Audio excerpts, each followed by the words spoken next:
Ladies and gentlemen, XRRL has somewhat returned. Once again, drivers will be put into realistic cars for a realistic linked race, the newest incarnation of the Formula One games.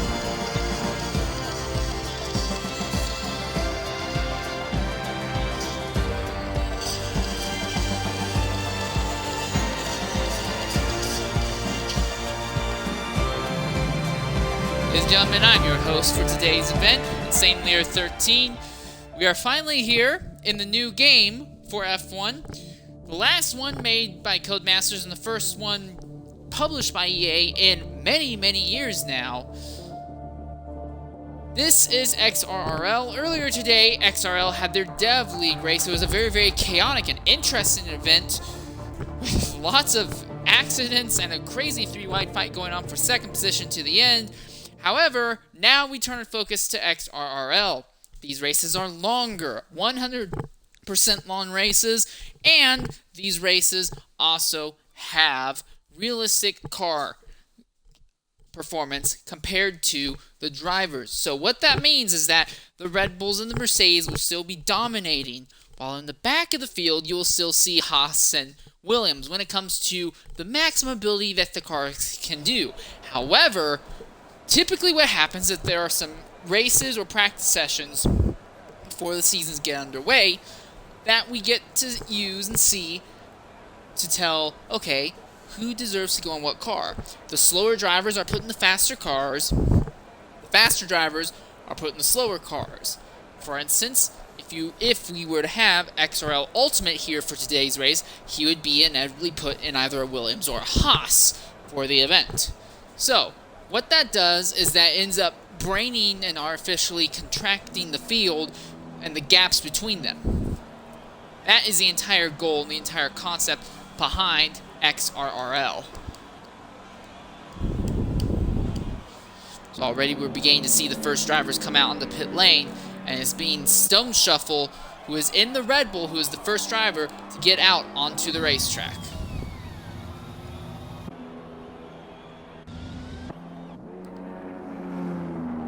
Has a McLaren behind him. That is XRL Raptor, who is in the McLaren.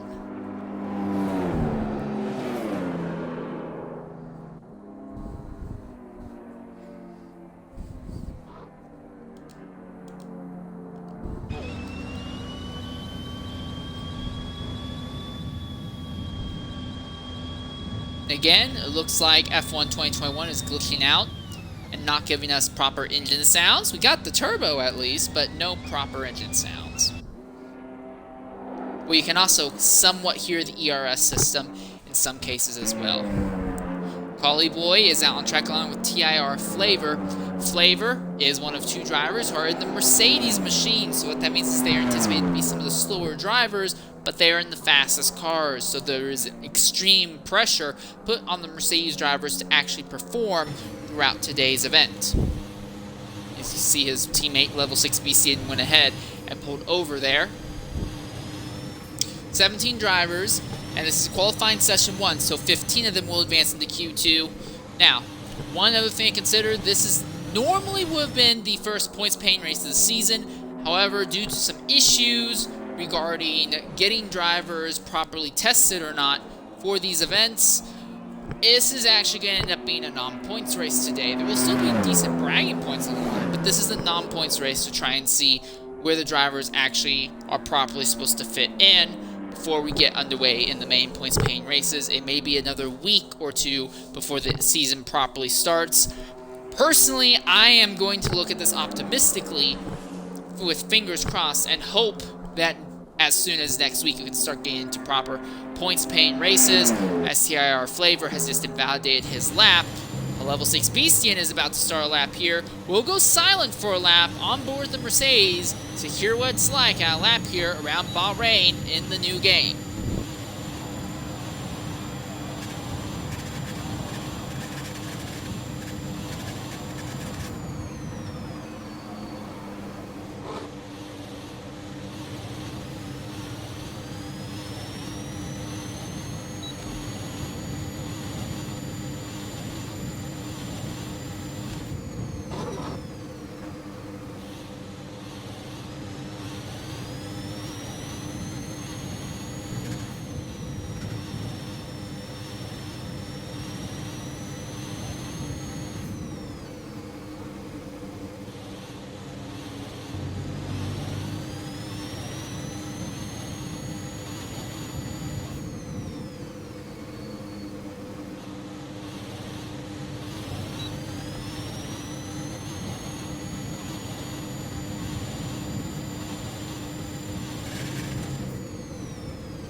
So I will go ahead. Oh, and his Beastian's around, and he's into the inside wall.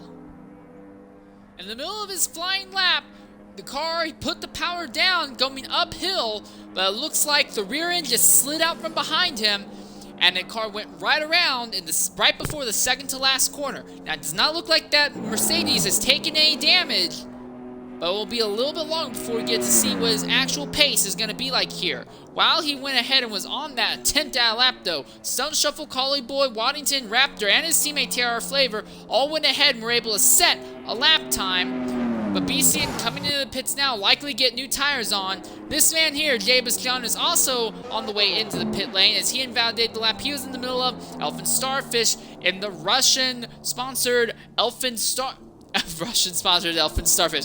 Yes, the Russian-sponsored Elfin Starfish car. Yes, that is absolutely what we're going to go with. Alright, but anyways, in the Russian-sponsored Haas machine, he is going down the last straightaway now, coming into the final corner. He is in the middle of a flyer lap. He is not the only one. Stunt Shuffle has just improved his lap time, 126.991 in the Red Bull. Starfish coming across the line. He will set a lap time of 127.961. Respectable time. Also out there on the track in the Alfa Romeo is Ryan Hurricane and his teammate Mr. Anderson, who has caused us much trouble before. Hurricane is currently on the last straightaway, while Mr. Anderson is in the middle of Sector 2. Oh, and Collie Boy has gone out, and it's right outside of the final corner. And that car is destroyed as Ryan Hurricane was able to set a lap. That is not what anyone wanted to see at this point in the event, because that's right on the racing line. XRRL is on a cooldown lap, though. It shouldn't be too much of an issue for him, but that McLaren is blocking away into the pits. It's gone now, but that will not help him one bit. Here comes Mr. Anderson, though. He has exited Sector 2. He had a purple Sector 2 right now on the run down the final straightaway, but Collie Boy will not advance into the next round. We'll try and get Collie Boy in here and see if he wants to share what his experience was.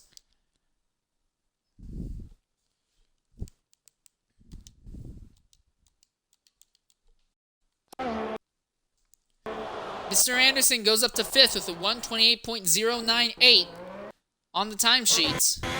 Boothy, 116. Very, very fast in qualifying, but his performance in the race has been a little bit... Oh, and there's another car off circuit back there.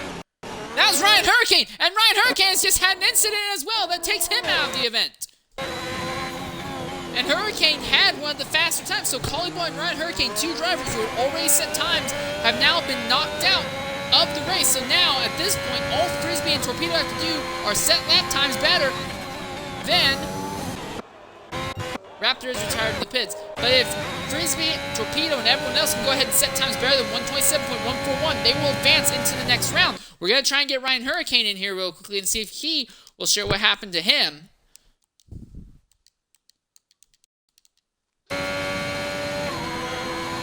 Boothie in the middle of a lap, but this is not a valid lap. Zola running Aston Martin this season.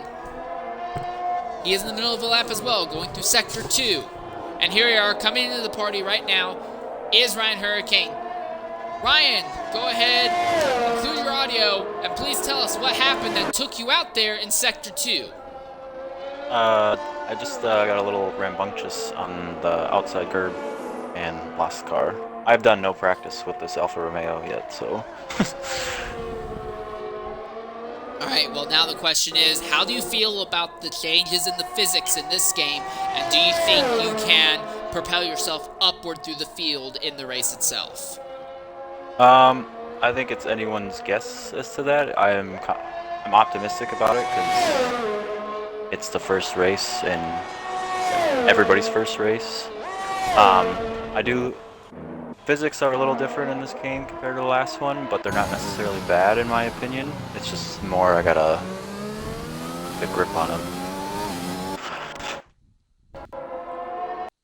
Alright, well thanks for going ahead and sharing your opinion. We'll be looking forward to maybe talking with you after the race is over. Sounds good. Alright, and that's the word from Ryan Hurricane, one of your championship contenders from the last season of XRRL. As now we're watching Smoothie 25. We're going to go ahead and we'll be silent for a lap on board with this driver in the other Aston Martin. Zola and his teammate has already brought the car up to third. I'm curious to see what Smoothie can do. So we will ride on board silently with him so you'll be able to hear the engine properly here for a full lap around Bahrain in the new game.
Alright, and there's your time across the line. Smoothie 25 was able to sit down at 1:28.557. As that stands right now, though, that is, although it's better than Ryan Hurricane's time, it's worse than Collie Boy's time. So as it stands right now, the following drivers may be at risk of getting knocked out depending on how things go. So among the drivers who might get knocked out would be Frisbee, Zola, Waddington, Raptor, Boothie, Elephant Starfish, Mr. Anderson, Lowe, James Kellen, Smoothie 25, and TIR Flavor. The especially note TIR Flavor because he is slower than both Collie Boy and Ryan Hurricane. Everyone who basically isn't in the top two have times are slower than Collie Boy's time at this point in the event. So again, new game, we don't know how things may or may not change when it comes to drivers that will be allowed to properly advance into the next stage of qualifying here. I'd imagine right now as it stands, it would just be Collie Boy and Ryan Hurricane will not advance, and TIR Flavor may not be able to advance unless he can better Ryan Hurricane's time. Everyone else thus far, though, who has set time has bested Hurricanes. Torpedo's in the middle of the lap right now in the Ferrari going down on the run down to the second sector hairpin. Very careful, a little bit difficult to hustle these cars around through there. He pops up in the DRS on the run down. The straightaway. And I've said it before and I say it again, I absolutely have a lot of respect for Bahrain. I think it's one of the few circuits that's been added to the Formula 1 calendar over the last few decades that does a great job showcasing all the strengths of a modern Formula 1 car. On the run down from turn 4 into the hairpin, it's all about mechanical grip and suspension, shocks, absolute wonderful showcase of what the car can do. Then you have a nice little straightaway that does a good job showcasing the drag on the car, or the hopeful lack thereof, coupled with the engine's acceleration. And then you have several corners that are all uphill, not quite smooth, but it does a good job showcasing the aerodynamic abilities of the car. Torpedo has set a lap time of 129.286 as the second slowest we've seen thus far. TRR Flavor still has a 129.376, so he also needs to improve. Level 6 Beastian and the other Mercedes is on an outlap. He's invalidated. That's not too much of an issue now. The big thing is going to be what will be the result from TRR Flavor. He is coming into the pits now. Might try to put on a different set of tires, but we're going to follow Beastian as he comes into the pits as well. So the racetrack is now significantly cleaner than it was earlier, and Lowe is on a slow lap now as he is low on fuel, and he's just going to try and bring it into the pits. Torpedo in the middle of a lap as we speak. I don't know if he's going for a full bore lap or if it's just a cool down lap. It's kind of hard to tell at the moment because of the way the camera angles are shot.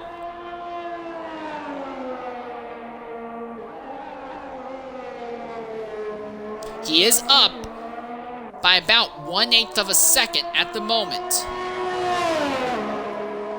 That wouldn't be enough to launch him over Smoothie 25's time. There is a improvement there.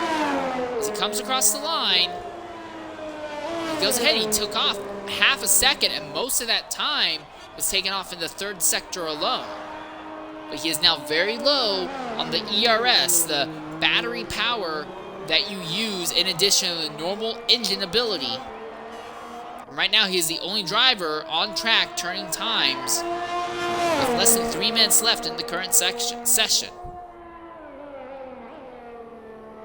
As it stands right now, Collie Boy and Ryan Hurricane, neither of those two drivers will advance as they both have been involved in accidents that have totaled their car. Collie Boy in a very dangerous spot right after the final corner. Ryan Hurricane on the run down through Sector 2. And then TR Flavor may be in a similar position as he has yet to set a lap time faster than even Ryan Hurricane right now.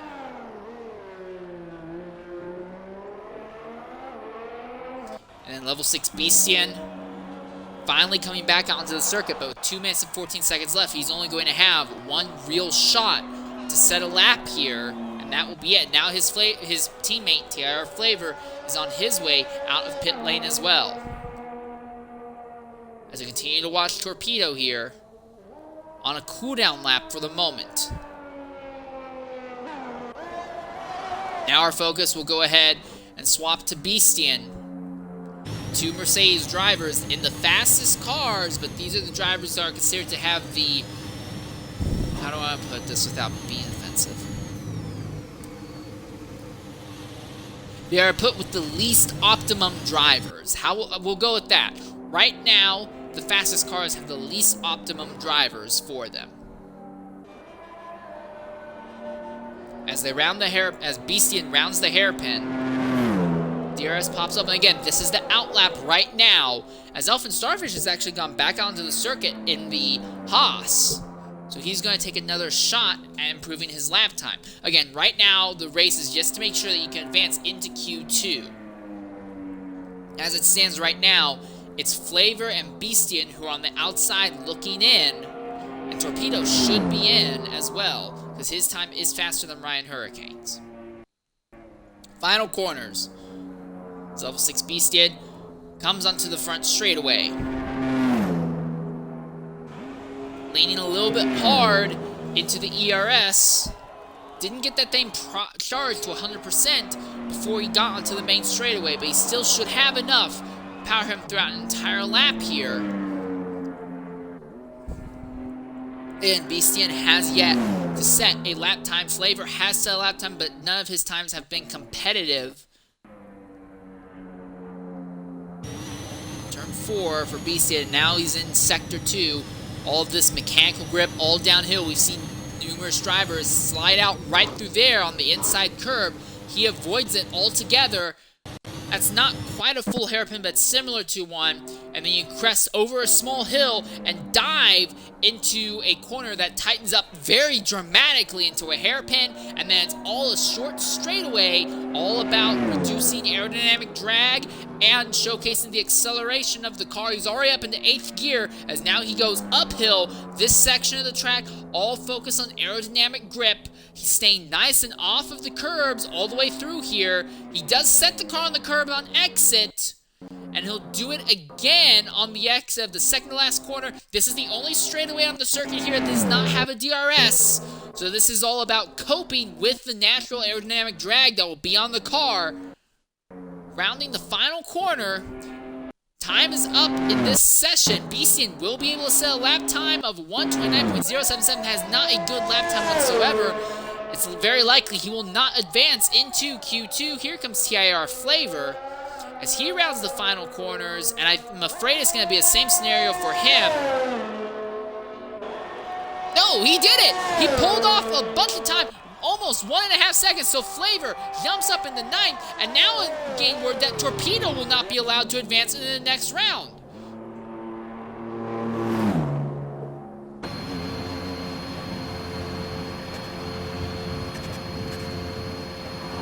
Well, this will get very interesting. I don't know if Torpedo will be allowed to run in the next race or not. It looked like he would be fine. But as we look over, oh wow, this is going to be a very interesting run here. Thank you. So the drivers will not advance. Level 6 Beastian, XRRL Torpedo, Ryan, Hurricane, and Collie Boy. So of the 17 drivers who took to the track for qualifying session 1, 15 of them could advance, but we're only going to see 13 advance. So this could get very interesting here. I imagine the times will be a lot tighter than what we expected. But only one Mercedes makes it in, only one Ferrari, one McLaren, and one Alfa will advance into the next round. Anyways, prepare to load up for the race for the qualifying session 2. Qualifying session 2 is going to be a little bit shorter in time, and with only 13 cars, there'll be a lot more clean air on the racetrack, so you won't have to worry as much about dirty air compromising your times. But the big thing about qualifying session 2, obviously the top 10 drivers will advance to Q1 in the pole shootout. But this is where you decide what set of tires you're going to start on. Whatever set of tires you set your fastest lap time in, assuming that your time gets you into the top 10, those will be the tires that you will start the race on. But if you want to start on the medium tire compound and go long, you're going to have to overperform on them. It's going to be a lot easier to advance on the soft tire compounds. Already we're seeing a Red Bull come out to the track that has XRRL low. Ooh, but he gets cut off by the two Haas's of Elfin Starfish and A. Waddington.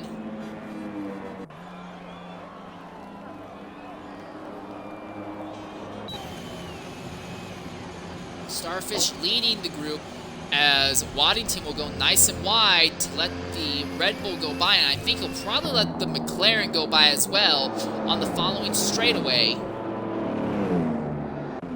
And I must have missed something because Frisbee is way ahead of all of them. He is in the Williams.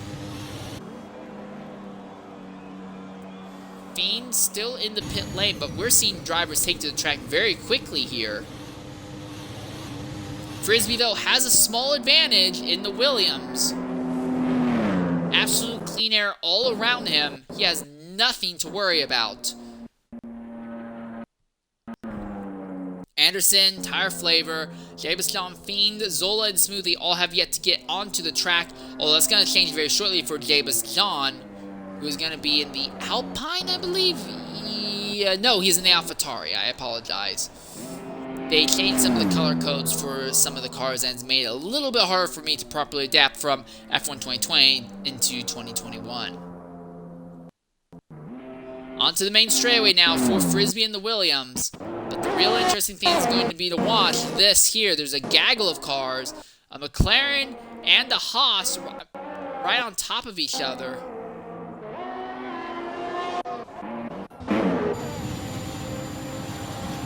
Still no proper engine sound. We hear the turbo and we hear the ERS charging, but we don't have anything else. And Raptor did not lay on the ERS whatsoever on the straightaway there, but he had the draft from the Haas ahead. Oh, and Starfish! Sideways! And somehow, Starfish was able to save that thing. But that thing snapped wickedly, and I was very afraid that we were going to see a Roman Grosjean instant there on that straightaway, but he was able to save it. Now, no, he's on the medium tire compounds right now. In fact, everyone except for Smoothie 25, Raptor, and Waddington currently have medium tires on. Now Smoothie has gone to mediums as well. Raptor has the softs, but he's invalidated his lap. He runs a little bit too wide there. Now the focus goes on Waddington, who's in the Haas. He is also on the soft tire compounds, so he will be trying to extract the maximum amount of performance out of that Russian-sponsored Haas as possible.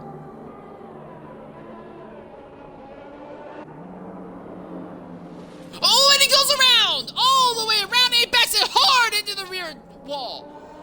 And that should have destroyed the car.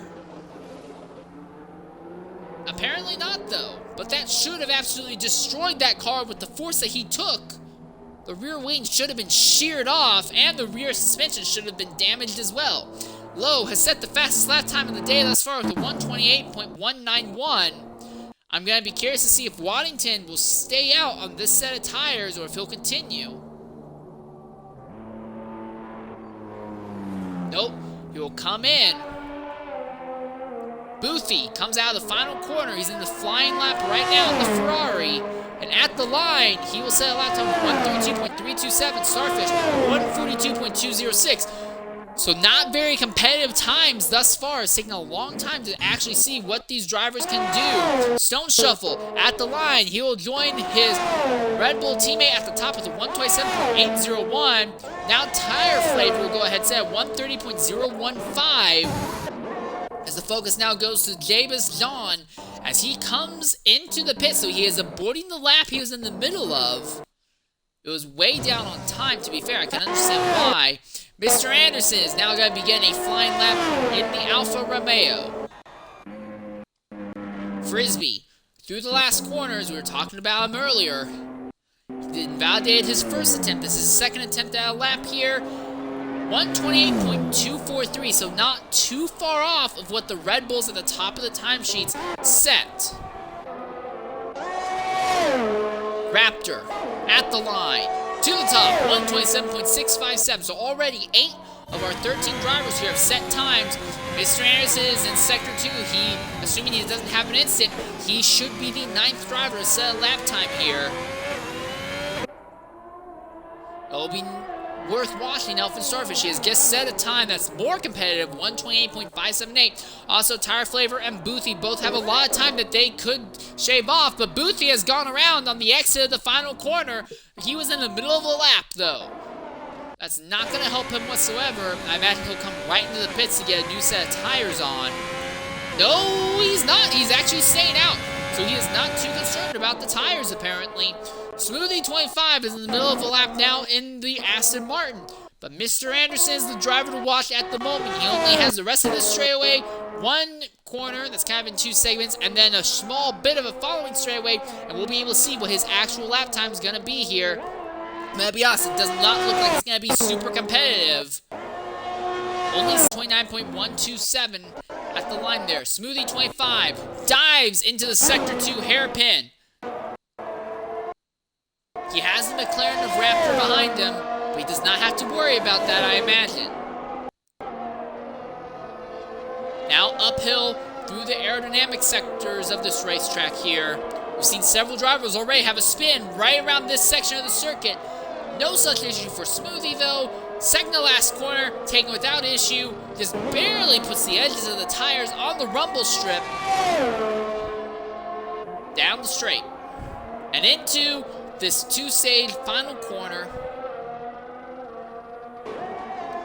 The DRS pops open, and at the line, Smoothie 25 will set a lap time of 128.509. So 10 of our 13 drivers have set lap times. Waddington and Jabez John are both in the middle of laps right now. Waddington has Mr. Anderson just behind him. He actually veered off the circuit to let him by. Zola has just gone through the Sector 1, now in Sector 2, going through Sector 3. This is an outlap for him. Raptor has retired from the session in the pits. He feels no need to push harder. For the moment, he is locked into the soft tire compound strategy at the moment. Javis Khan in the middle of a flyer lap in the AlphaTauri. Through Sectors 1, 2, and 3. These corners very, very essential when it comes to making a proper overtake in this race. If you can get close enough to somebody coming out of turn 1. Oh! And Boothie has had an incident. Boothie has had a crash, and it's just there off circuit. So that's 2 Ferraris that will not advance into the next round.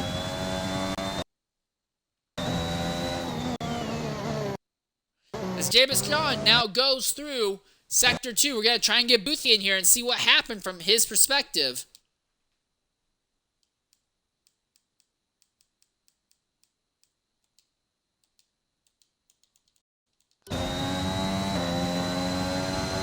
Waddington, farther back on the circuit, is also in the middle of a lap, but Javis Khan is the current focus.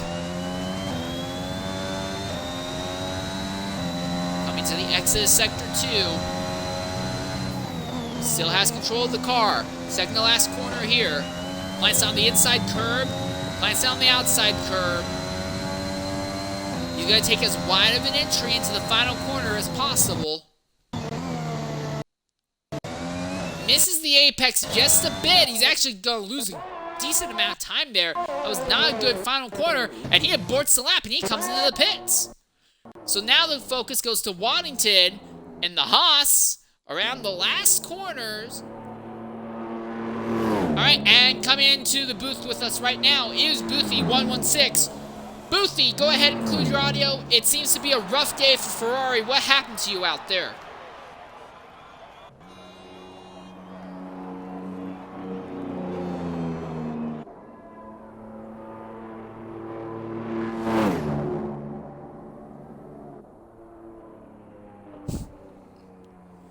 Seems absolutely rough. Do you think you and your Ferrari teammates can work your way up through the field from this?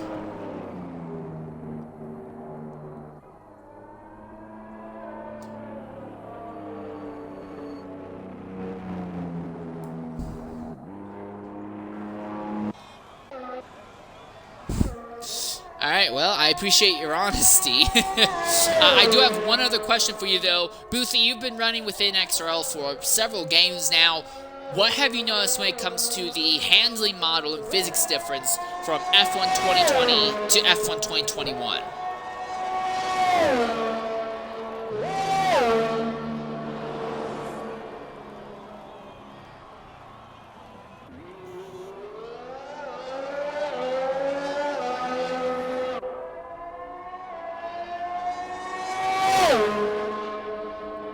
Alright, well, it's a shame to see you out of qualifying early on, but we'll look to hopefully seeing you regain positions in the race itself.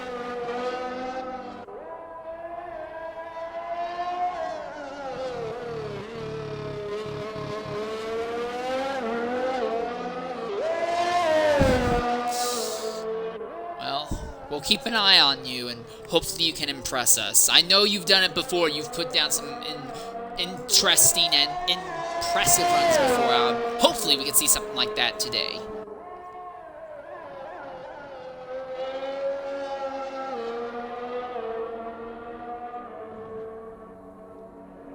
Well, that's the word from the Ferrari driver Boothie out of qualifying session 2 with an incident. And now we watch Zola. He's in the middle of the lap. He's already 10th fastest and is actually up a small amount on time. Will he stay out and commit to this lap? Right now, he's the driver on the bubble, but Boothie cannot fight him. It's all going to be Zola versus Tire Flavor and Javis Khan. At the line, Zola actually moves forward a bit, so now it's Mr. Anderson who's on the bubble, and Javis Khan is now going to be the driver we focus on because he is in the middle of a flying lap. He has the soft tire compounds equipped. And that leads to the other thing of interest right now. When it comes to the times thus far, everyone's best time has been set on the mediums with the exception of XRRL Raptor. Jameson has yet to set a lap time. He is at the highest point of the track right now. Now it's all the downhill run through Sector 2. The downhill sector, all about mechanical grip here. He's trying to keep it off the curbs if he can. Now he goes into this nice, tight, nearly 140-degree corner. Comes out without too much of an issue as he lays on the power, crests the hill, now into that sweeping left-hander that tightens up dramatically into that hairpin. No issue, he puts the car on the curbs, but not too aggressively, pops up the DRS on the run down the straightaway. He is already over 180 miles an hour in 8th gear, has to jump down to the brakes, brings it back down to 3rd gear, on the way back up, already back into 4th gear, 5th, 6th, he's gonna be in 7th, maybe even 8th when he comes to this corner here. Has given so many other drivers problems. Purple Sector 2 for him, around the second to last corner, on the curbs, very nearly loses the thing over the curbs, but it's still clean, it's still going. There's only one more corner left for James Young, and we'll be able to see where the AlphaTauri on soft tire compounds will stack up against the rest of the field here. Out of the final corner, and down the straightaway, at the line, it's going to be a time of 1:27.849. That's the 3rd fastest time we have seen thus far in the session.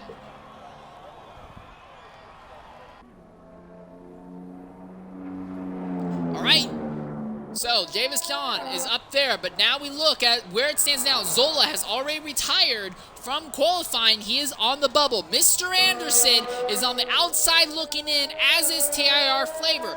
Flavor needs to make up roughly 1.4 seconds, and Mr. Anderson has retired, so he feels that there is no point in pushing. He is accepting the fate that he will not be able to advance into qualifying session 3.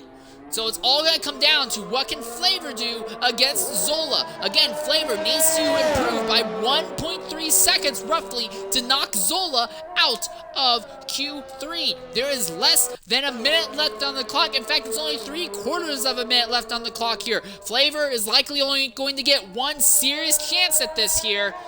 Also on track, Elfin Starfish is in the middle of the lap as we speak, as is Frisbee 2, who has already set a purple Sector 1, as is Jabez John, but I think he is on a cooldown lap with his fuel very low.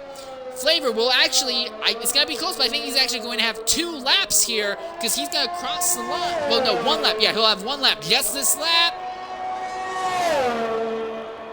So this is it. Flavor has to try and beat a time of 1:28.722 through turn 1, now into turn 2, and straighten it out as much as you can on the exit of 3.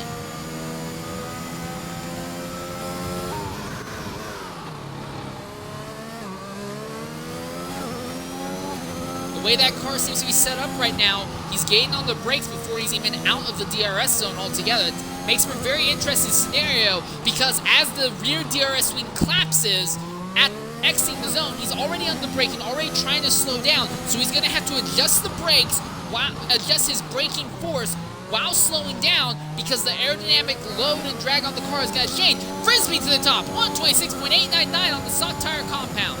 But again, the focus is on Flavor. James John has gone into the pits, so he is retired. It's all about Flavor now. He is up by about the amount that he would need to in order to make it. It's going to be extremely close for this Mercedes driver. His teammate didn't even make it into Q2. He might be able to bring Mercedes, though, into Q3. He is going up against XRRL Zola, one of the heads of XRRL overall. At the line, what will he do? 1:28.209. I don't think that's enough. Well, the game used to show you what the time was after they crossed the line. Well, the prior game did, but we'll see here. And yes, Flavor advances. He's going to be 8th, and Zola gets knocked out at the last minute. The soft tire compounds really pulled through. And for Waddington, Smoothie 25, Low, Feed, and Stone Shuffle, they're going to be in a very good position in the race itself. They'll be starting on the medium tire compounds, while everyone else around them will be starting on the softs. And the range in times from 1st to 10th is 1.619. Zola, Mr. Anderson, and Boothie are the drivers who will not advance into qualifying session 3, as we now prepare to begin qualifying session 3 very shortly here. 10 drivers on track. Everyone's going to commit to soft tires all the way through this. It's all going to be a matter of starting the race as high as you can.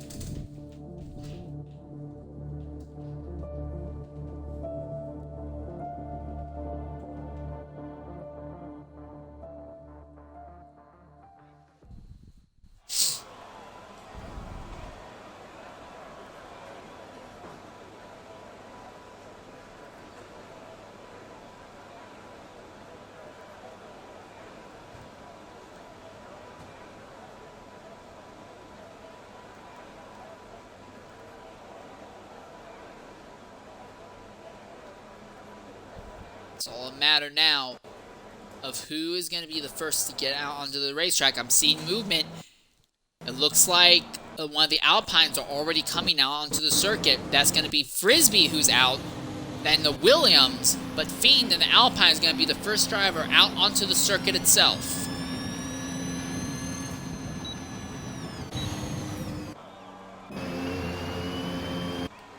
Alright, I'm going to be 100% honest. I'm actually very upset that this game keeps having these engine and noise issues where it only gives you the sound of the turbo and the ERS trying to charge and uncharge. I would honestly like to have, you know, proper engine noises, please.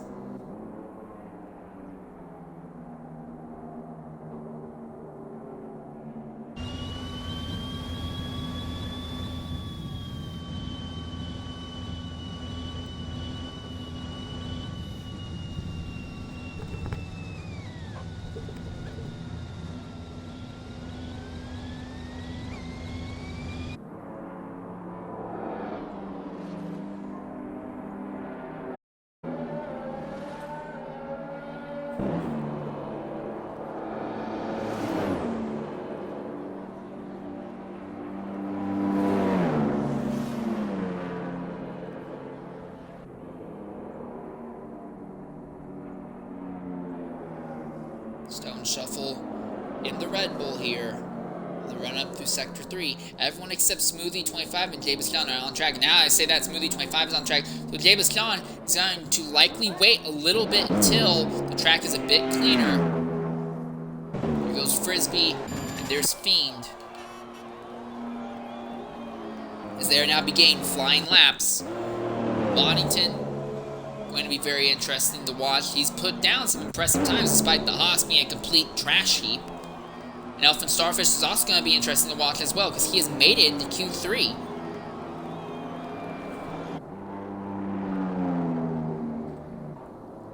Through the turns 1, 2, 3 compound. Now into this straightaway. It's a DRS straight.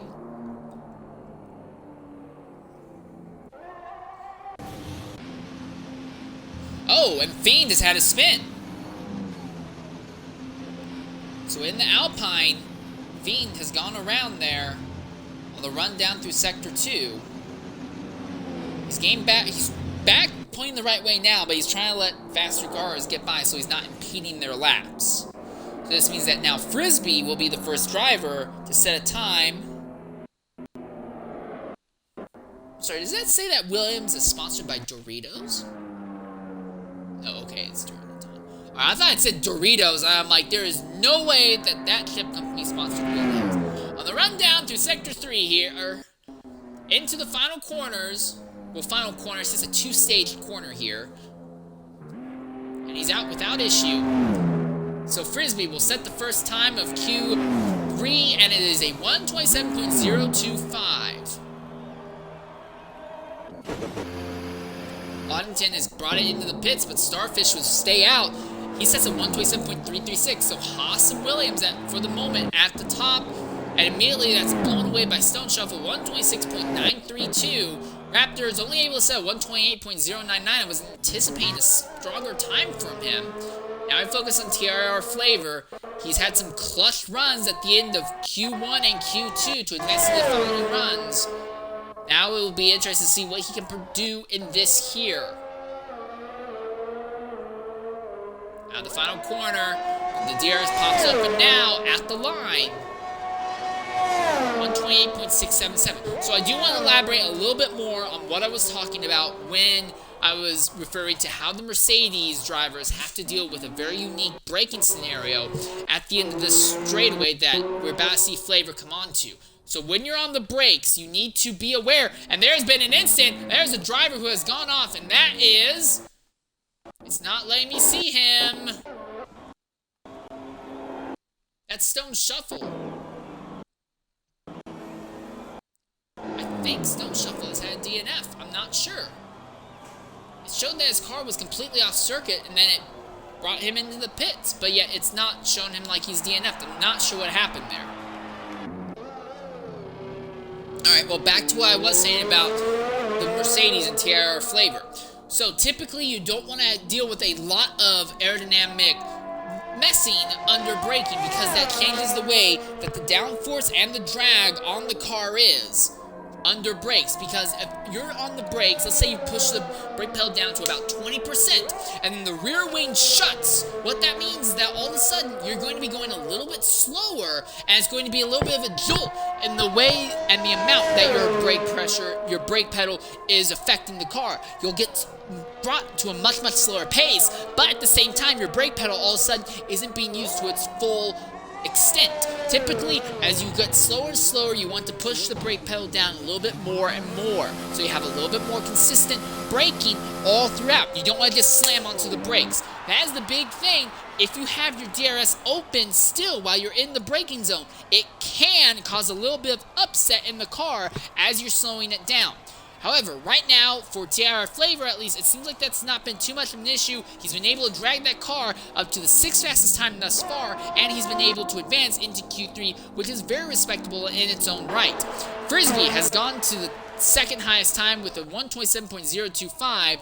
Low is 3rd fastest with a 127.184, but right now it's Stone Shuffle with a 126.932. He retired very early, but again, I'm not sure if it was an actual retirement or an accident that took him out. I think it was just a retirement, and the game messed up trying to figure out where he was. Waddington is the next driver we're going to be watching here. Lap on board with him.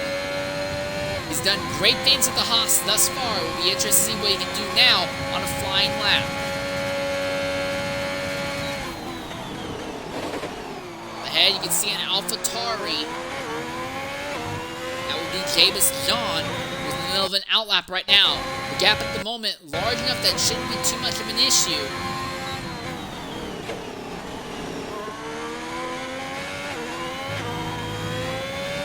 So with Waddington, it sounds like the rear DRS flap is, although he's not at the end of the DRS straight, it's still closing irregardless the moment he gets onto the brakes. I did not hear that on the Mercedes earlier, which is why I brought attention to it. If the DRS flap is closing immediately as he's getting onto the brakes, as Jabus John is nice enough to pull off the circuit for one. If the DRS flap is being considerate enough to automatically close the moment the driver gets onto the brakes, then the issue with the difference in braking pressure and efficiency as the car is slowing will not be of any significance pretty much. But again, I didn't see that or hear that on the Mercedes. When Flavor gets another lap going, I'll try and take note of that. Waddington now on the final straight here. No DRS here, so the car and the engine has to cope with the aerodynamic drag that you have with that sector.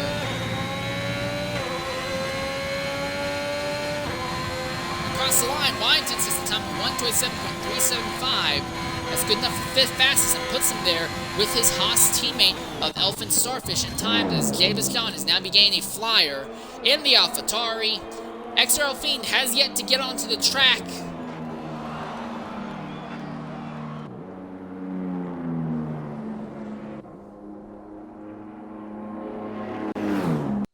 Frisbee is on an outlap right now, trying to see if he can beat Stone Shuffle. Frisbee needs to improve by about 1/10 of a second around here in order to beat Stone Shuffle.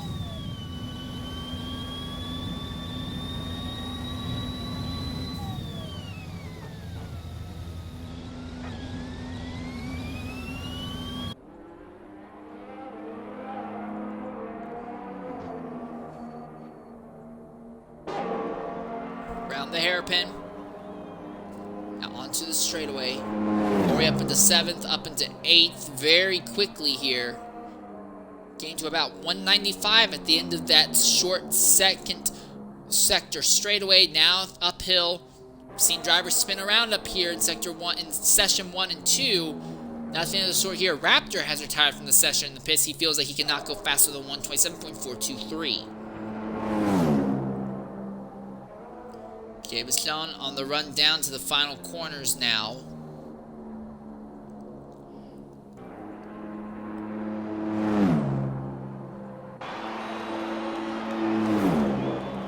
So Jabus John set a lap time of 127.931.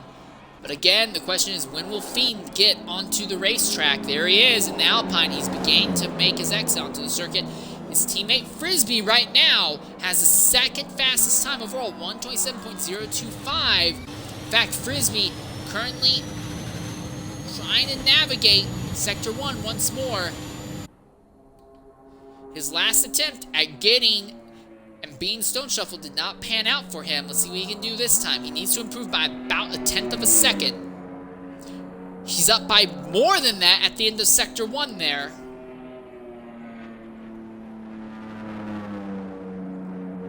Around that 145-degree corner, cresting over the hill into the hard left-hand corner. And Smoothie goes to the top. I was not focusing on him whatsoever, but in the Aston Martin, Smoothie has set a time of 126.664, so Frisbee's challenge is now gone to just gain on the front row, let alone gain pole. Unless he has a lot of time that he's going to pick up here in Sector 2 and then maintain it in Sector 3. He's up by 3/10, but that in itself would not be enough to get him ahead of Smoothie. It would get him ahead of Stone Shuffle, but it's not Smoothie. One more corner, and it's a 2-stage corner at that.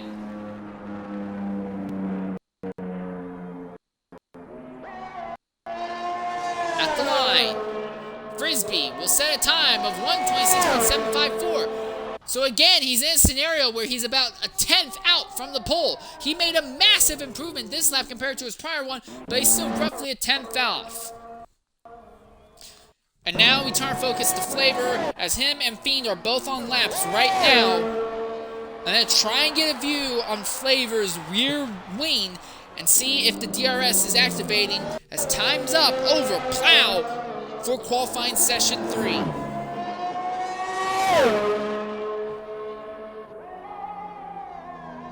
And yes, indeed, it seems like the rear wing is closing just slightly after he gets onto the brake, so I guess it might not be as much of an issue as his brain attention to it earlier.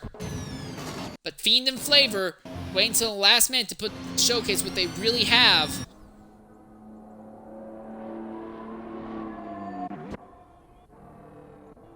Frisbee on a cooldown lap.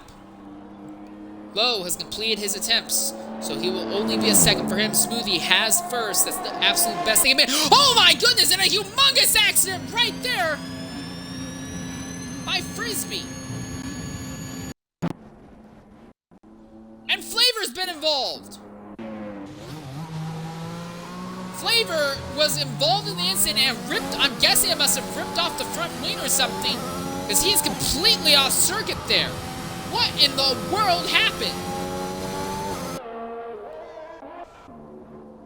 Well, Fiend will come across the line. He will be able to set a lap time at least. But a massive accident, and Fiend goes to the top, 126.602.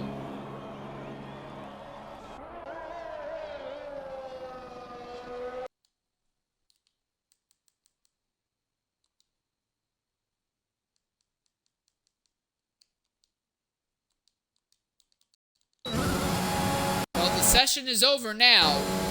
A very chaotic closing minutes in that session.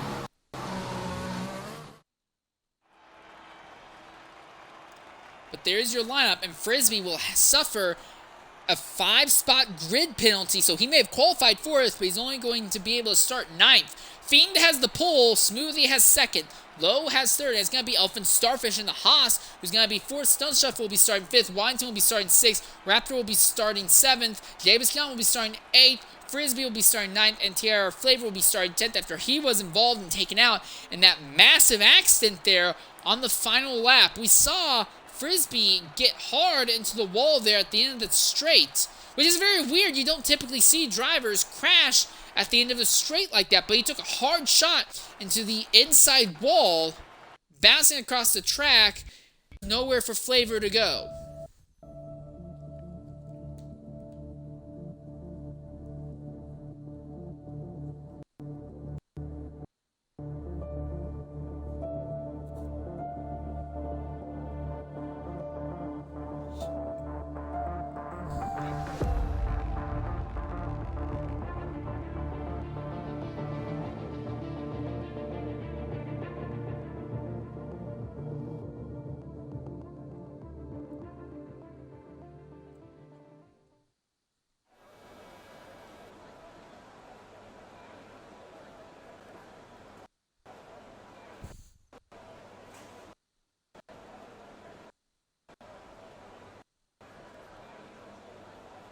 So now it's just roughly a 5-minute break until we get into the event itself.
So apparently on that final lap, Frisbee's throttle stuck, and when he tried to slow down and brake for the end of that straightaway, it just turned the car right around into the inside wall, and somehow, although Fiend was able to avoid it and went on to set a respectable lap, Flavor was not, ended up catching him, and the damage sent him right off circuit into the wall that was way off track. He skidded right across the gravel traps and went right into the wall, so very, very strange.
Just stand by for the moment, waiting to get underway.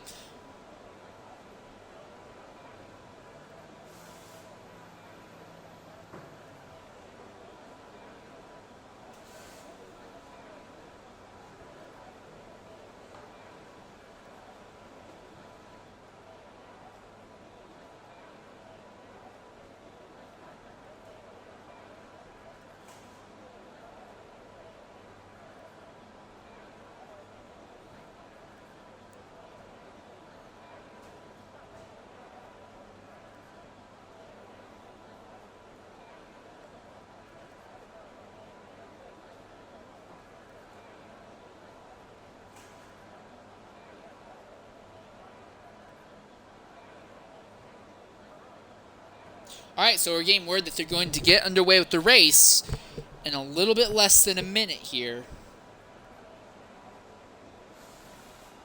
Again, last week we showcased the test race. We skipped qualifying altogether for the broadcast, and the race itself was only a 50%er, so the overall broadcast wasn't quite an hour. This is going to be a full 100% lawn race. We're going to be looking at roughly a full 3-hour broadcast per usual by XRRL. Again, this is more of a test race, just as a final test, hopefully, to see where all the drivers will line up and what cars they should or should not be in.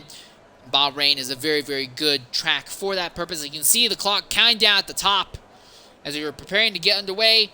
There is no pace lap anymore, so they will still be starting on dead cold tires, which can make things very interesting. It's going to be an interesting run down to turn 1 here. Excuse me. Sorry, I'm dealing with a little bit of allergies here, as we are now loading onto the racetrack itself. Full field, but a bunch of drivers missed the start for qualifying, so they'll be starting from the back. Young maneuvers to go on board with him here at the start. Boothie is already involved in an incident, and there's chaos already in the back as Boothie and Zola have been involved in accidents. But at the front, it is Fiend who's going to hold on over Elfin Starfish, who's already climbed up into second position. Waddington is right there behind Smoothie. He's trying to do a crossover. Smoothie cuts nearly right in front of him, and there's a spinner further back. There's Frisbee in the back there who's gone around all on his own. And Elfin Starfish is swapping with Fiend and has now gotten ahead of the Alpine. So Haas to the top of the grid here at Bahrain, and now Lowe is beginning to put pressure on the Alpine as they go through that 135-degree corner. Already most of the field is filed into single file until you get back here. Zola, Beastian going at it. One of them's going to have to back off in this section.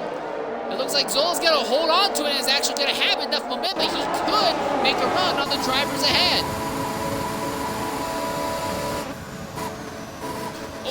Oh, wow, that's a lag spike if I've ever saw one. Well, the Ferrari of Torpedo goes off circuit there due to a lag spike, and now they've rounded this corner. Cold tires are still relatively cold, but it looks like everyone's going to make it through without too much of an issue outside of Sector 2. Torpedo again steps a little bit wide. Actually, that was Boothie who went a little bit wide there. BCN has fallen to the back, as has Frisbee, but Starfish for now has the best time. Oh, and Collie-Boy and Raptor has been involved in the incident. And it's the same place they had an accident in Q1, and now he goes off again. The lucky thing for him, though, is that this time the car is still in one piece. As Starfish in the Haas, verified box, in real life, is opening up an 8-10 second gap over Fiend, who had pole. But look at this fight here. Young Maneuver behind Mr. Anderson. Maneuver missed qualifying altogether, and he's already up in the points main positions. He's already passed Mr. Anderson. His focus is now on Collie-Boy. Collie-Boy trapped behind Smoothie 25. And Davis John is going to go around right in front of him. He's going to block the apex, but it's going to be close, but it looks like no one's going to hit him. Woo, that was close. But now Davis John will fall out of the points main positions. Now Zola is behind Flavor. Flavor has rebounded back into a 10th place position here. Stone Shuffle is 9th. Mr. Anderson 8th. Young Maneuver 7th. Still behind Collie-Boy. Collie-Boy trying to keep clear and clean air on the front wing of that McLaren. At the top of the hill. And now on the run down. This straightaway does not have a DRS zone, but Collie-Boy is going to try and make a move for it irregardless. Neck and neck, and he'll take him. Good job on Collie-Boy's part, and now Young Maneuver is right there behind them. But DRS has not been enabled yet. It's all about drafting ability, and Young Maneuver has a draft of 2 cars ahead of him. He's going to muscle his way by Smoothie. He looks to the inside of Collie-Boy, but can't make it stick for the moment. But he is ahead of Smoothie 25. So in roughly a straightaway and a corner, Smoothie goes from 5th to 7th. Look at that Young Maneuver, already up 12 positions from the race start. Incredible. Elfin Starfish. Oh, and there goes Collie-Boy! So both McLarens have a spin in the first 3 laps of the race, but on different sections of the racetrack. So the McLarens do not seem to be very well set up at all today.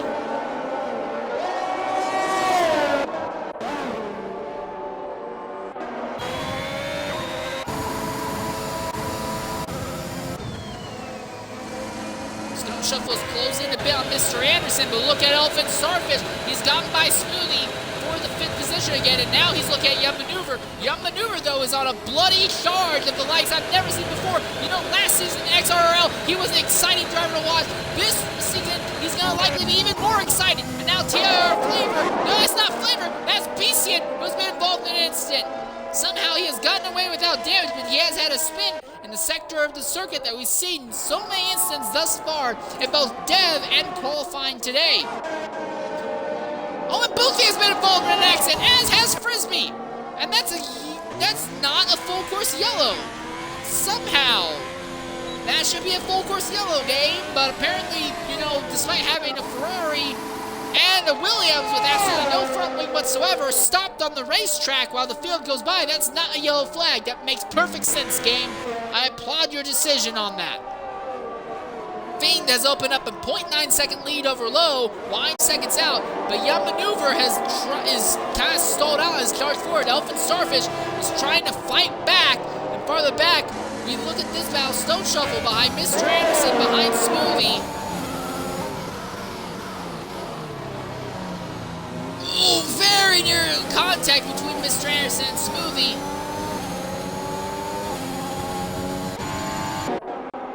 Starfish has gotten back by Young Maneuver by virtue of having DRS on the 2nd sector straightaway. But Young Maneuver should be able to fight back in the following corners. Frisbee elected upon hard tire compounds, so he will not have to stop for a long time at this point in the race. Excuse me.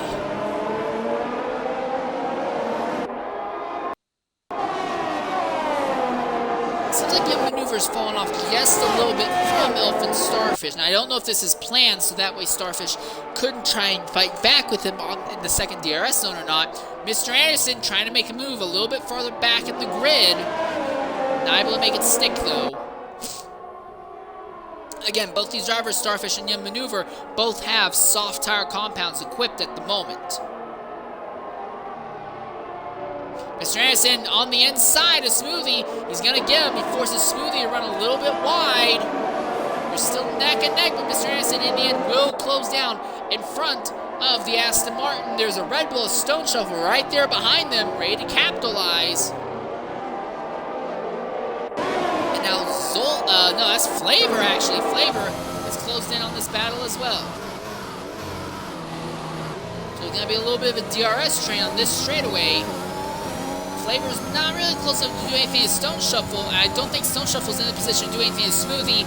Can Smoothie do anything to Mr. Anderson? And another McLaren has had an accident, and that is Raptor. This is an absolutely pointless camera angle, thank you.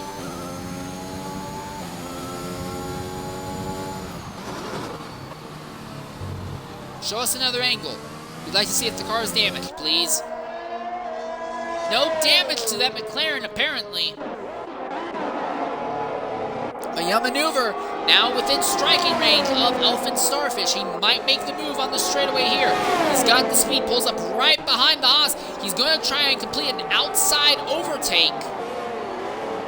Nose is ahead at the end of the straightaway, but when they get to the DRS zone, I think it's going to end up working in the Haas's favor. Yes, the Haas has the DRS and not the Alpine.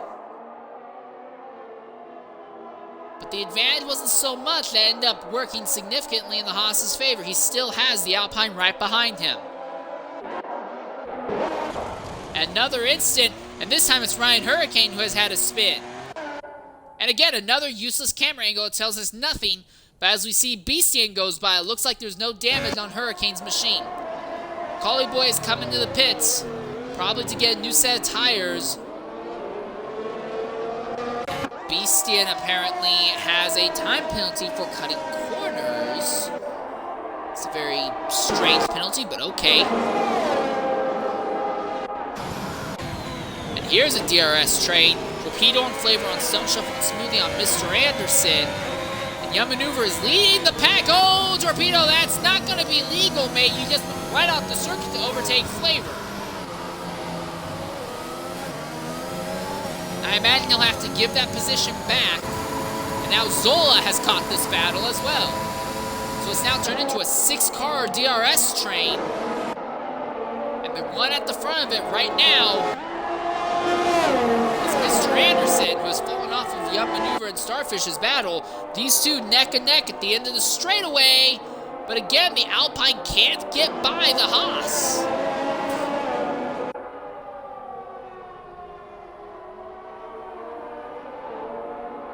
Neither of them got DRS that time. That's interesting. Mr. Anderson holding off Smoothie, so no one here is in a position to make a move. Torpedo is the one to really watch because he has soft tire compounds. Those softs are going to start falling off in a few laps if he spends so much time in this DRS train. However, right now he'll still have the advantage in grip compared to the cars ahead.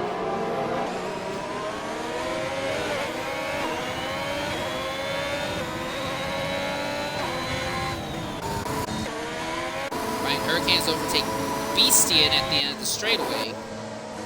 And James John now is about to catch Zola at the back of the DRS train here. But Flavor is falling off of it, though.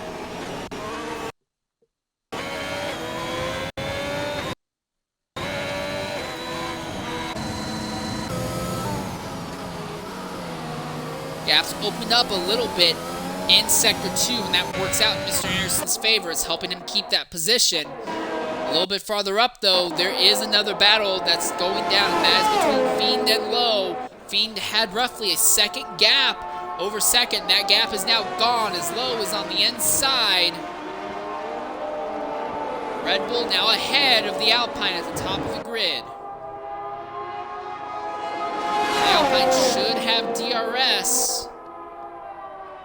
It's not going to matter. So your first real lead change of the day, that wasn't on the start. Ooh, that Red Bull a little bit squirrely, putting the power down there. Oh, and Boothie has had a spin. He will now fall to last on the track, but he is still on track without damage.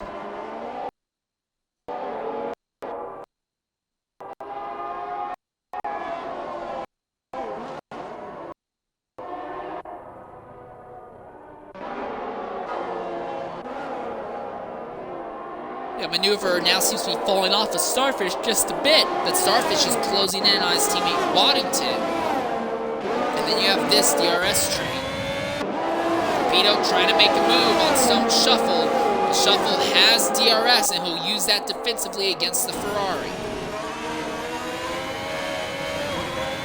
Now Stone Shuffle putting a little bit of pressure on Smoothie. You see the Ferrari ran an alternate line uphill trying to get fresh air on the wing. The risk of that, though, is that you could take a little bit too much speed on the wrong line coming out of Sector 2 and spin that car out like James John just did. And James John is out, and that's a full course safety car. I don't know if we'll get to see the car, the damage that the car has or not.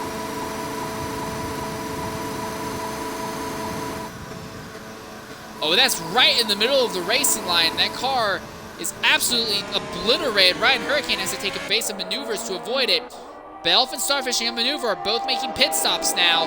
We are under a full course yellow, and Jabez John is your first DNF of the race. We'll try to get Jabez John in here and see if he'll care to share what happened to him that took him out of his race so early. We're not even 10 laps through. But the good news, though, for Raptor and Boothie, well, not so much Boothie, but for Raptor is that he will get a chance to get back on the lead lap. For Boothie, he might be trapped a lap down, and his race may as well be over.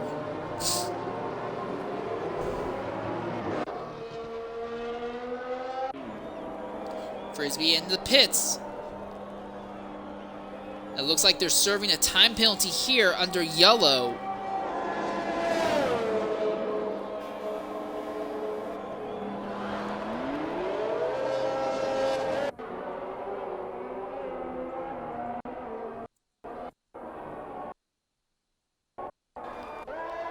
It's going to be a while until even Collie Boy catches up. As it is right now, Young Maneuver has just caught up to the field. He made a stop, as did Elf and Starfish. Young Maneuver put on another set of sauce, but Starfish has put on medium tire compounds.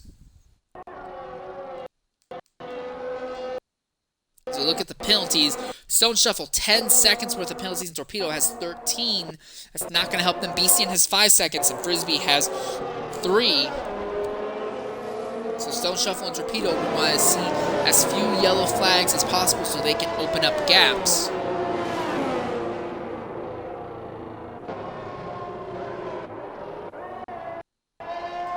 Here comes Collie Boy. At the rate they're going, I imagine we'll go green on lap 11. Oh, and Torpedo is coming into the pits now.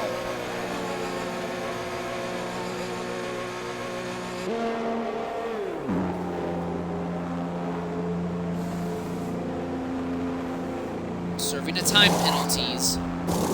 Again, serving the time penalties under yellow may be less damaging than under green. But Torpedo will fall behind Raptor. He'll be ahead of Frisbee at least. But he will fall behind Raptor. He will also, though, have fresh tires, so he should be able to curve his way up through the field without too much of an issue.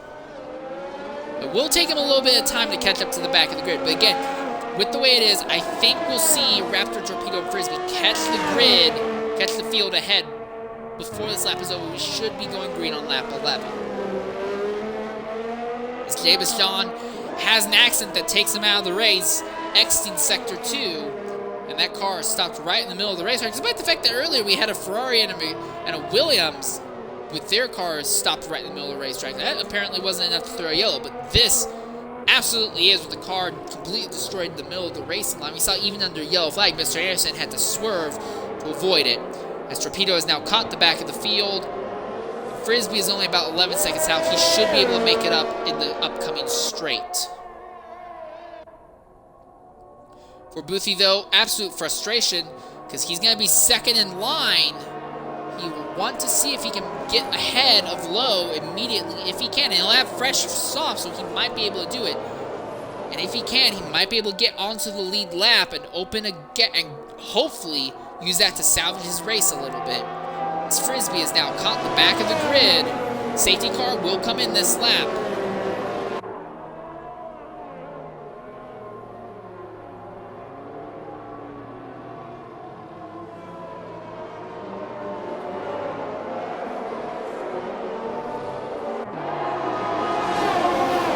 He is pulling over. He is not going to push hard to get back on the lead lap. Apparently, Lowe is gone. Fiend missed the start. What in the world has happened here? Fiend comes to a dead stop on the racetrack, blocks Boothie in the process, and now Fiend falls all the way to the back of the grid. Well, Mr. Anderson took the advantage. He's overtaken Smoothie, and Waddington is now 2.3 seconds behind Lowe. Starfish is going for Zola. Young Maneuver already trying to make his way up to the grid again. He's on softs trying to make his way up to the order. Oh, but the lag is intense. Every single car is lagging on my screen. Young Maneuver is the big one lagging, but I'm seeing lagging from almost every car on the grid right now. Frisbee, penalties. And that car is completely off circuit. So now Frisbee, starting near the front of the grid, is completely out of the race. Starfish going on a move against Stone Shuffle, and we are back under a safety car for Frisbee's accident.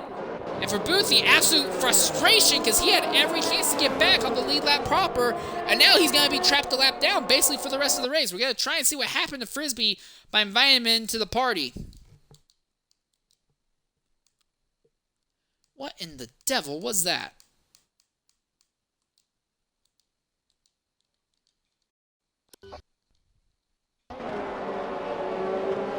For Lowe, that's not what he wanted to see, because now Waddington will be closed back up on him.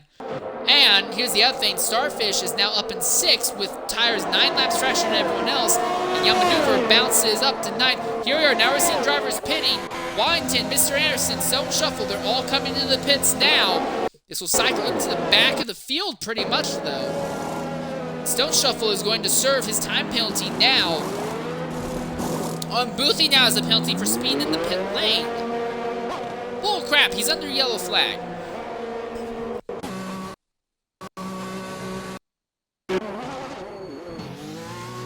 So everyone now is coming into the pits. Boothie, a new wing required for that car, but he is out and away now.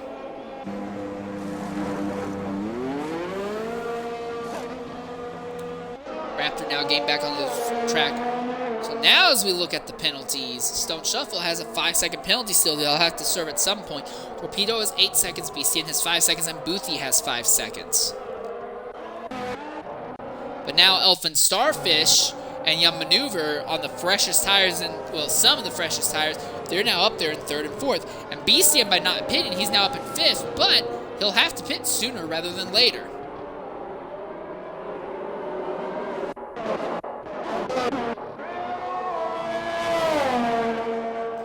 Fiend is a good, I don't know, about 28, 30 seconds off from the back of the field, so I think it's going to be another lap before we see them going green here.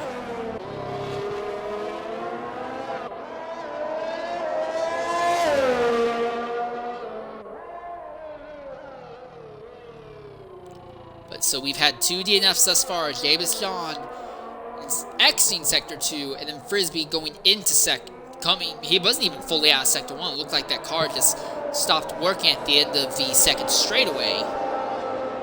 So that is our 2 DNFs to start. Boothie is the only driver right now who's a lap down. Everyone else is on the lead lap. Is Raptor rushing to catch the field here.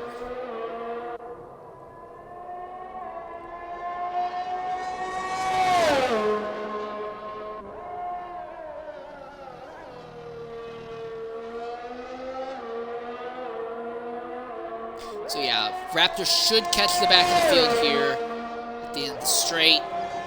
And then Fiend is just about another 8.5 seconds out. So yeah, the entire field will be properly gathered up.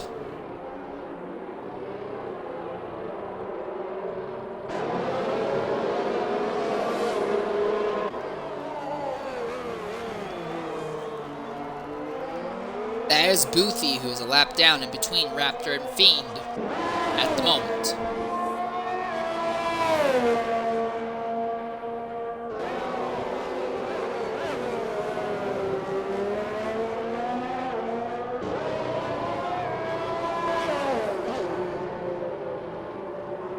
So now the entire field has properly gathered up, and we should be going green this upcoming lap, coming on to lap 14.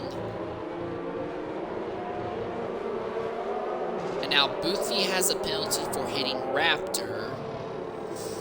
I did see contact, but I don't know if that would be enough to warrant a penalty. Okay.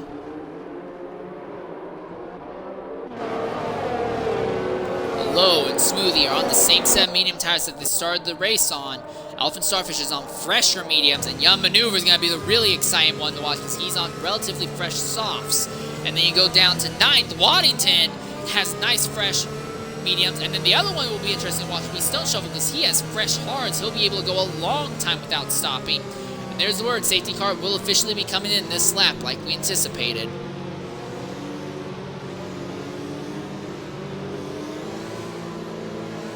Hopefully we won't have any weird kerfluffles coming to the green this time, like we did on the last restart attempt.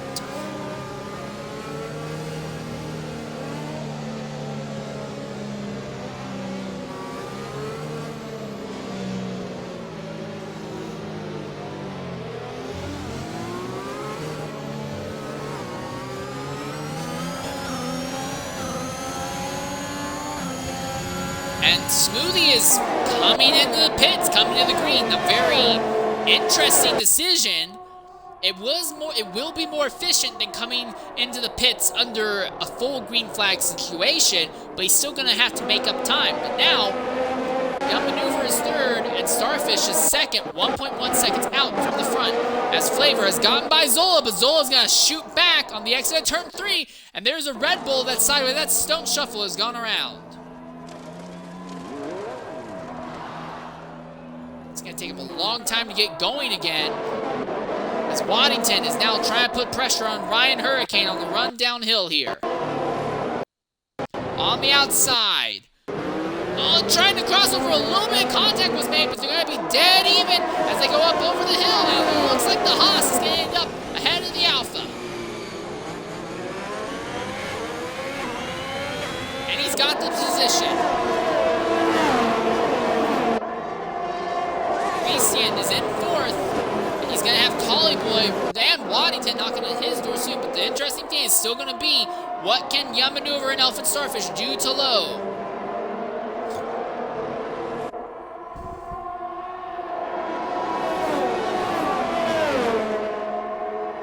Again, DRS has not been enabled yet.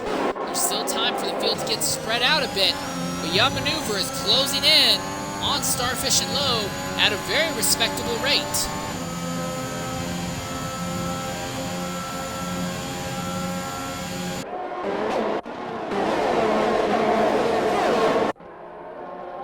No one farther back seems to be in a position to make a move. I say that, take that back.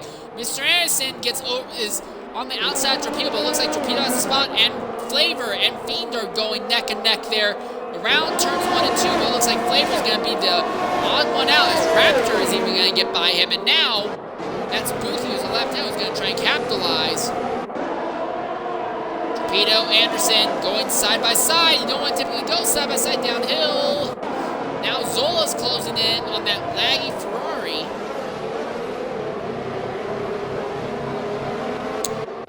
Oh, and Boothie is out. And that's a virtual safety car, so not a full course safety car, but a virtual safety car. Boothie now out of the race. That car completely off circuit. We're going to try and get Boothie in here and see what happened from his perspective.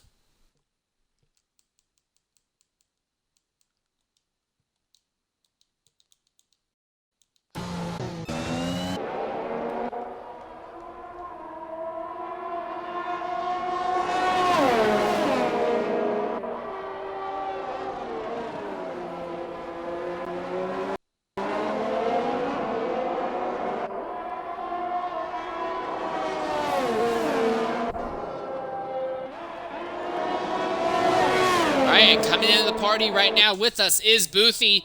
Boothie, it's sad to say it's the second time I'm talking with you today. What happened that took you out of the race itself?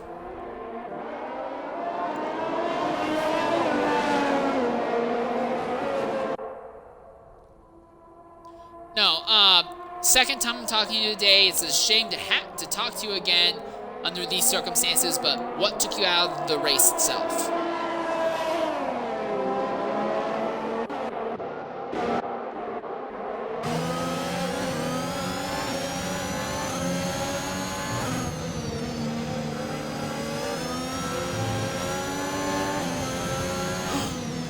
Torpedo's going off! Sorry, keep going. I'm sorry about that. That was very nearly a big accident there. But go ahead. Keep talking.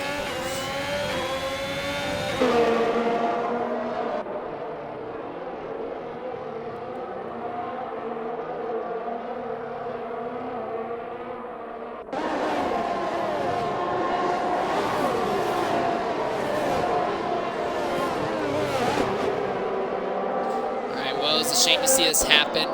However, your teammate Torpedo is still out on the track. Do you think he might be able to salvage points for the Ferrari team if this was an actual points-paying race?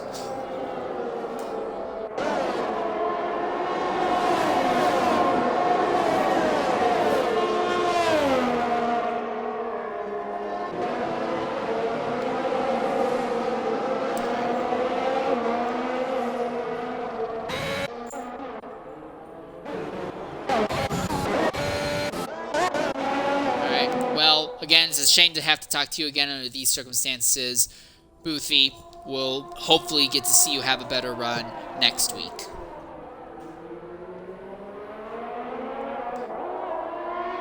Farewell, and now we turn our focus back to the battle for lead as Starfish has muscled his way by Low. Low runs right into the back of Starfish. At the counterpoint, it looks like the Red Bull is not happy with the Haas at the moment. But Starfish is going to hold on to the lead. And now Young Maneuver is closing in again. Young Maneuver has soft tire compounds, so the two cars ahead have medium, so he's going to be in a very good position against them. Oh, and that's Raptor. Again, another accident. No damage to the car, it looks like, but again, knocked out of the points-paying positions. Young Maneuver closing in on Low. He's going to be right underneath Low, I imagine, going into the final corner and might have a shot overtaking him down the straight. Lowe will have the advantage of DRS being taken off of Starfish, though.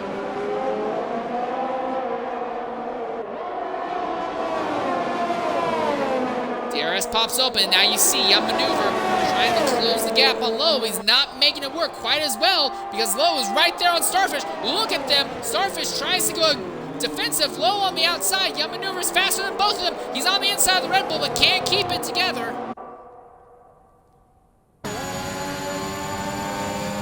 Lowe looks to the inside of Starfish. Not close enough to make the move. He comes right in front of Young Maneuver. Maneuver has to run wide to make evasive maneuvers and not hit the back of the Red Bull as they start going downhill once more. Waddington further back has just gotten ahead of Collie Boy. So both Haas machines are performing very well right now.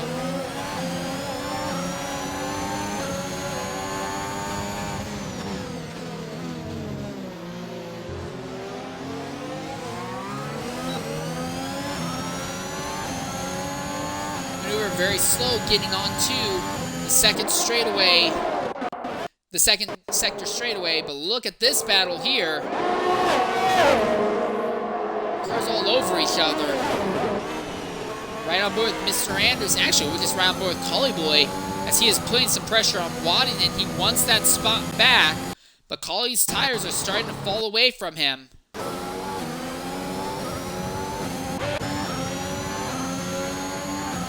Fiend is there in 7th behind Mr. Anderson. Collie Boy right behind Waddington here. Right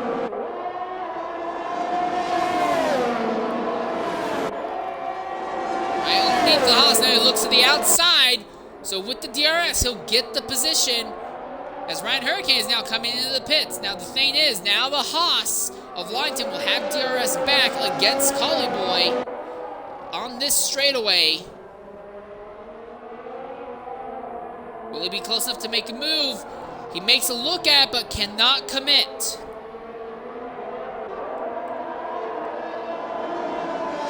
But he came back on the exit of turn 4. So Waddington gets back in front of the McLaren in a position you don't typically see overtakes happen at.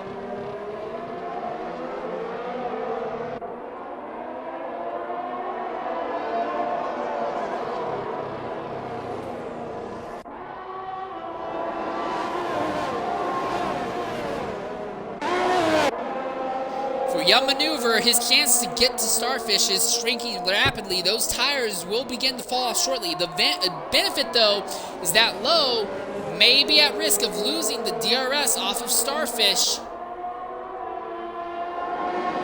I say that because Starfish took a really erratic line coming onto that straightaway and let Lowe close in a bit.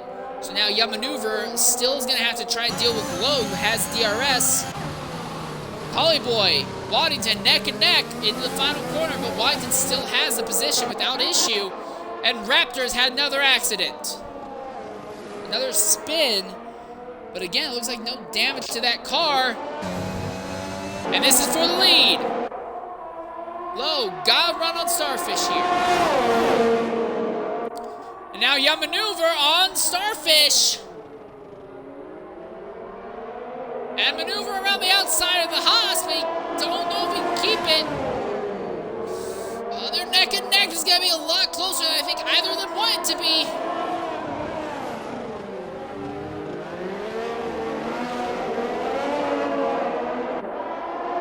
But this will give Lowe a chance to open up a gap just a little bit. But again, Lowe's tires are in much worse condition than either of these guys.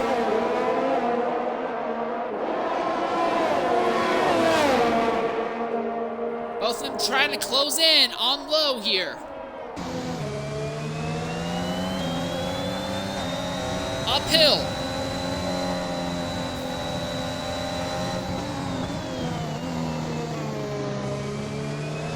Lowe took a very, very bizarre line onto this straightaway the prior lap, but that ended up leading to all our top 3 all closing up. But Young Maneuver is there behind Lowe. Starfish just behind. Young Maneuver, missed qualifying start, dead last 18th, but he might be able to take the lead here. And yes, he does, with no issue using DRS as a help. Now Starfish coming back on the inside of Low, and he's gonna get him. Although a little bit of contact, and Low will hold the position for the moment.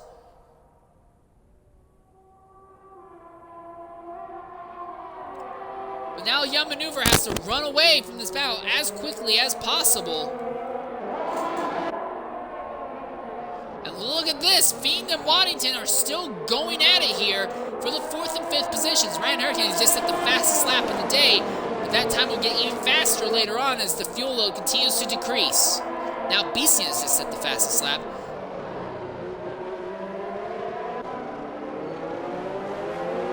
Starfish right underneath Low, and the hairpin, a little bit of contact, and they both go around, and a huge accident by both of them, and Starfish in front wing completely ripped off. And for Fiend and Waddington, this is perfect. And for Young Maneuver, it's great as well. Here comes Waddington, here comes Fiend on Waddington on the inside. A little bit of contact very nearly got made, but they're still going at it here on the uphill section. And Collie Boy, the McLarens, which have been absolute ass all day today, now will find one of their drivers up in the 4th position. As 2nd and 3rd have crashed each other out on lap 21. Fiend, Waddington, Collie Boy all on top of each other as they come onto the straight here. Fiend with the DRS, he's on the inside now, looks to the outside of Waddington. He's going to have that Alpine ahead at the end of the straightaway, but the Haas of Waddington will be back with DRS on the following straight. The gap between 1st and 2nd is now 8.1 seconds. However, Fiend and everyone behind have better tires than Young Maneuver. That gap will inevitably close as this race goes. The question is going to be, by how much will it close? Low and Starfish putting on soft tire compounds. And Tier Flavor is now in the 9th position. He was in 8th, but Smoothie has just gotten by him. As Collie Boy is right there behind Waddington, who's behind Fiend.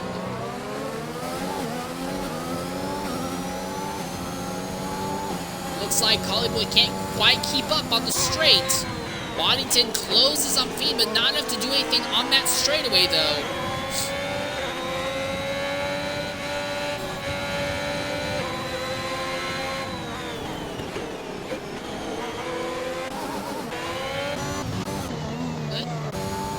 Oh, and Starfish is out!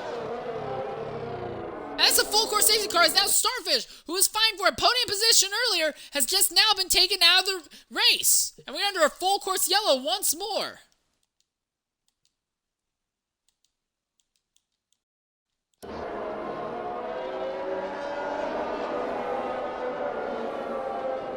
Now we see Young Maneuver coming in the pits, as will Collie Boy. For Young Maneuver, this is perfect because he's going on the hards. I wonder if he'll be able to make those hards last to the end. But Young Maneuver had a bit of a track advantage, so he's not going to lose too many positions. I think he'll be able to come out of this in 5th or 6th spot. No, he's going to be 4th.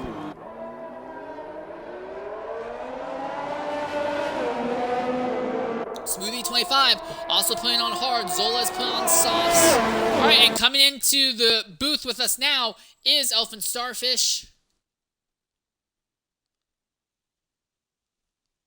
All right. Starf, can you hear me? Starfish, go ahead and include your audio. You were fighting for a podium position, and then you ended up in an incident that dropped you to the back, to R3 and then got taken out. Later on, what happened overall?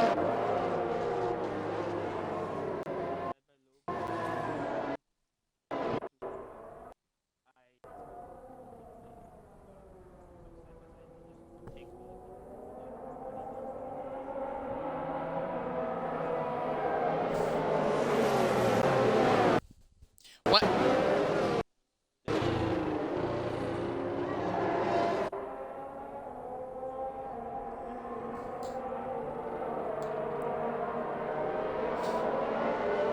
Well, it was a really bad run. It was a really bad fate for you. You were fighting for podium positions. Do you think you had an actual chance to win the race itself?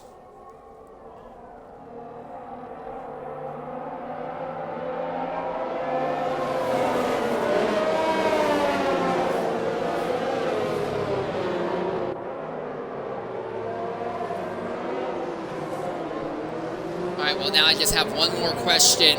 What have you noticed when it comes to the physics and handling difference from the prior game into this one?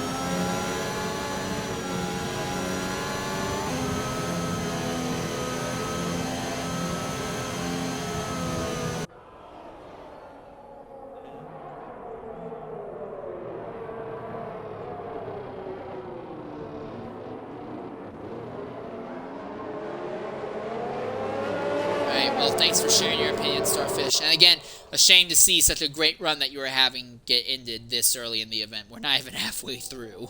Yeah, it was a shame. Alright, well, we'll look forward to you having a hopefully better run next week. And now we turn our focus once more to the race itself. Ryan, Hurricane, Tire Flavor, and Beastin all trying to catch up to the back of the field. And at the rate they're going, I imagine they'll all catch up before this lap is over, so we should be going green on lap 25 here. Mr. Anderson is only about 4 seconds out, closing very rapidly. Raptor, same scenario. BC is only about 3.5 seconds out from Raptor. So Turf Flavor, Beastian, Raptor, Hurricane, Mr. Anderson, Stone Shuffle, Smoothie 25, all on fresh tires. Low is on a tire with only 1 lap aware. Collie Boy and Zola are on fresh tires. But the interesting thing to watch is going to be what in the world just happened. And call it another accident by the McLarens, and this one's under safety car, as he has spun out coming out of the hairpin. Collie Boy, who had worked his way up into 4th, now finds himself dead last after a spin.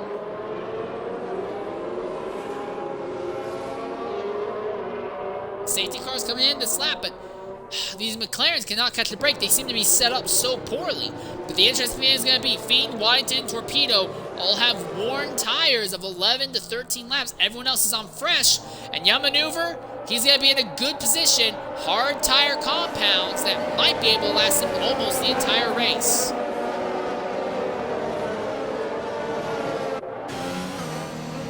Coming to the green. Last corner. Fiend cuts right in front of Waddington as they hit the green, and Fiend's going to open up a nice gap in Waddington right away as we stay green here at Bahrain.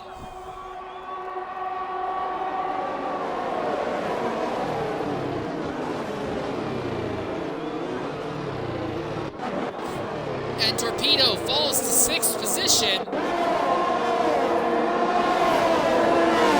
Tires do not seem to be helping him one bit. Stone Shuffle is trying to make a move, and he's got Mr. Anderson. Well, he's actually going to lose the position of Mr. Anderson for the moment.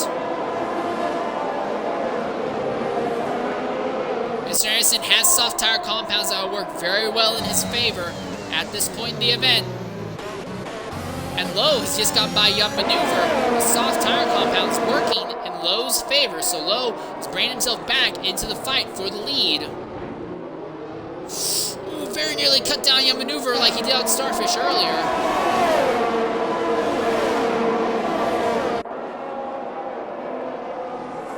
Maneuver right there behind Zola, not in a position to do anything to him though. Again, the soft tires have such a massive pace advantage over the hards.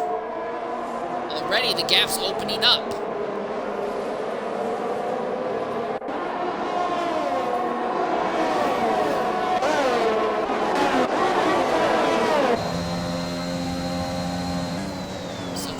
Here behind Mr. Anderson. He's behind Smoothie 25. He's behind Torpedo. Anderson looking to the inside of Smoothie. Now he falls back in line to try and get a little bit of a draft. DRS has not been enabled yet.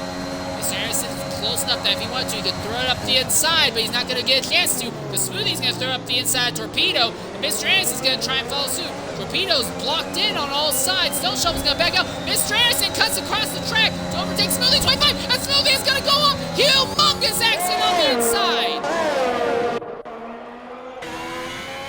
And Smoothie 25 with a huge accident in almost the exact same part of the track that Romain Grosjean had his massive accident at last year.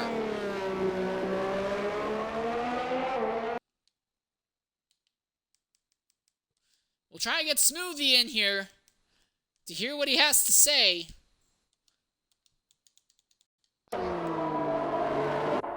Now now there are only 13 cars left in the event. As Lowe has caught Waddington for second and is now putting pressure on the Haas.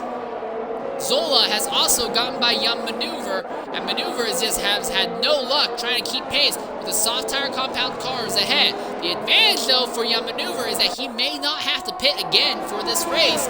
Everyone ahead will have to make one, maybe even two more stops.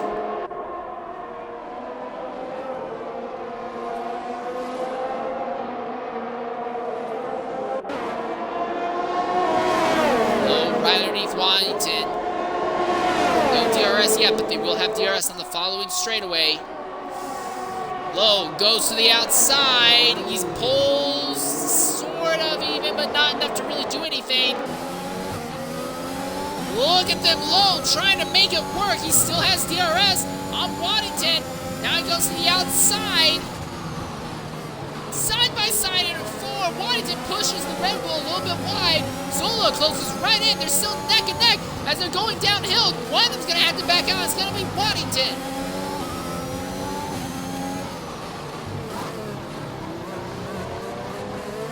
Waddington's going to fight back, though. He had a better exit in that really tight 135-degree corner. But he's trapped on the outside, but he doesn't care. He's going to go around the outside of Lowe. Oh, and Zola runs in the back of Lowe, and that's going to kill all of Zola's momentum.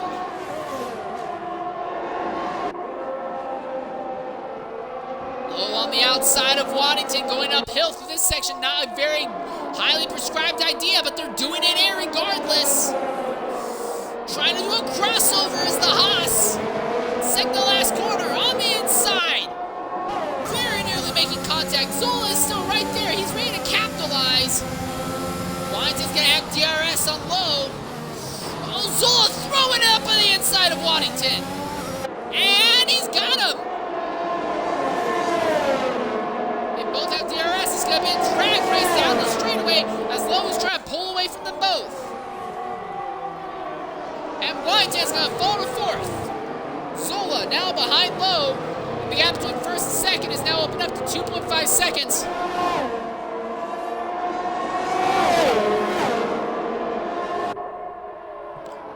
Torpedo comes to the pits. Look at this dive bomb by Zola on Lowe, but it compromises line so badly he can't actually do anything.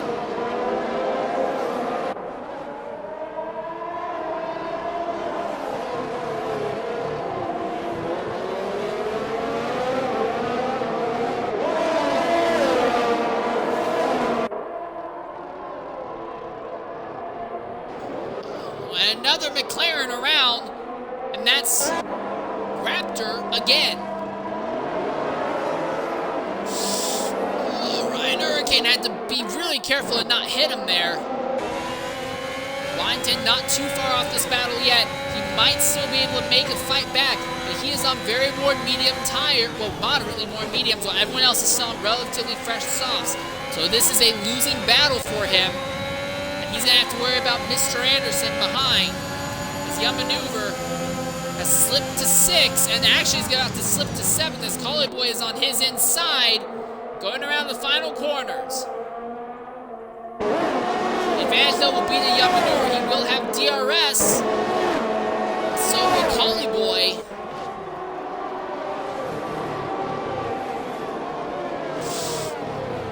Two times Young Maneuver thought of making a dive. 2 times he was not able to commit.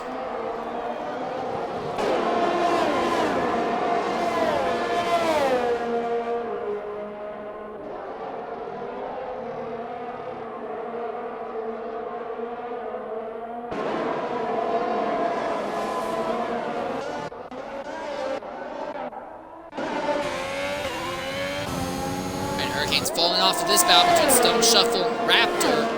Raptor has some immense pace with the McLaren, but the McLaren is just not set up very well, and it keeps spinning out, and he loses all these positions that he keeps gaining. Mr. Anderson now putting pressure on Waddington. Not even pressure, he's just going to go right by him on the straightaway. I think it's safe to say at this point that Waddington might want to consider pitting sooner rather than later. Because the next one he'll be dealing with will be Collie Boy. He just had a purple sector too.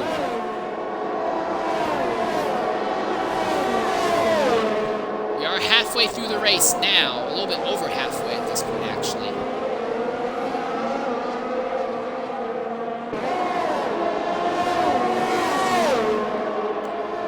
Collie has DRS on Wyington, but Wyington has DRS on Mr. Anderson. Collie actually just set the fastest lap.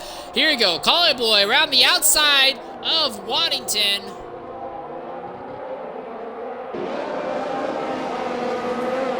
Still side by side, but Collie has to back out on the exits turn 2.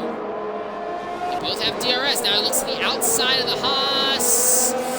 Can't quite make it work, but he has a better exit. They're going to be neck and neck for a brief period of time, but the Haas will slot back ahead.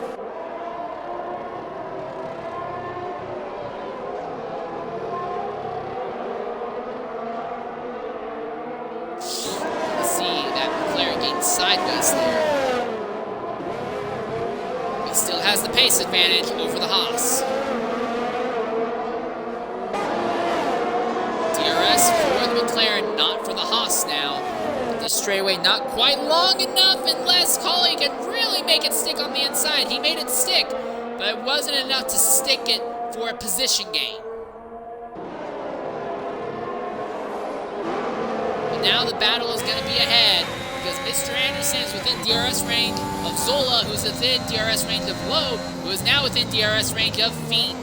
Fiend has very worn tires compared to those 3 drivers behind.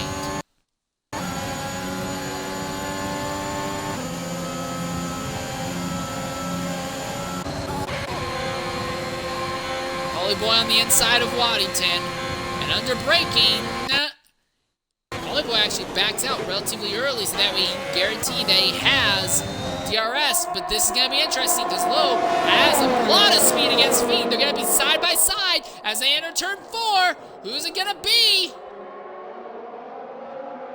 Red Bull pushes the Alpine a little bit wide. They make just a bit of contact, and it's the Red Bull for the moment. So that closed up. Open back up, but it looks like the Red Bull's got him for now. Now the Aston is behind, looking for a way by. That Collie still trapped behind Waddington, and Mr. Anderson. Fiend has DRS against Lowe, and Anderson is closing in on Zola. Not enough to make a move at the end of that straight. Now they're all going to go uphill through here. Fiend has to be very careful. The tires are worn, and he has dirty air going over the wings. Looks like it's not going to be too much of an issue this time, though. To the straightaway. This straight, again, no DRS through here. Fiend taking an alternate line. Lowe took an alternate line gain onto the straightaway to block the draft from Fiend, so Fiend was not able to close in as much as he wanted. Waddington, Collie neck and neck, and Waddington's going to take the spot over Collie. And Torpedo, an accident with front wing damage now. Oh, and Fiend has lost position. Zola at the end of the straightaway. I missed that altogether. But now Fiend has more momentum on the following straight. And Mr. Anderson is faster than everyone ahead of him. He can't make it work. The track's not wide enough at that section.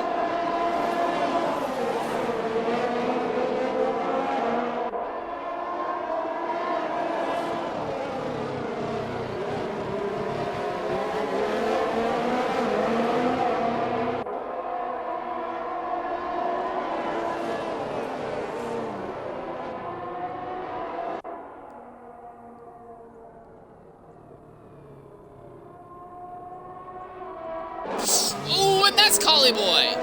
And like I've said before, the McLarens just do not seem to be set up very well at all. They seem to spin and crash all the time. The fact that both McLarens are still in the race at this point in the event is honestly incredible.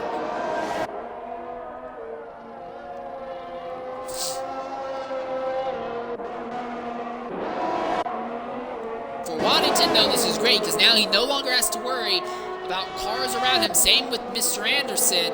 He only has to focus on the cars ahead, and right now that is Fiend on the very worn tires, and Flavor has had an accident. There's a little bit of wing damage. He is getting back underway, but he's going to fall behind Raptor and Stone Shuffle. Stone Shuffle has a run on Raptor as well. So this could all of a sudden turn into a multi-car battle here as Collie Boy coming into the pits to repair the tire damage that he will have received from locking them up in that spin. Tire Flavor now coming into the pits. So Stone Shuffle, though, has DRS on Raptor. Raptor has DRS as well, so it's a drag race down the straightaway. But it looks like Stone Shuffle's car in a little bit better position, but Raptor had the line of choice and will hold the spot over Stone Shuffle.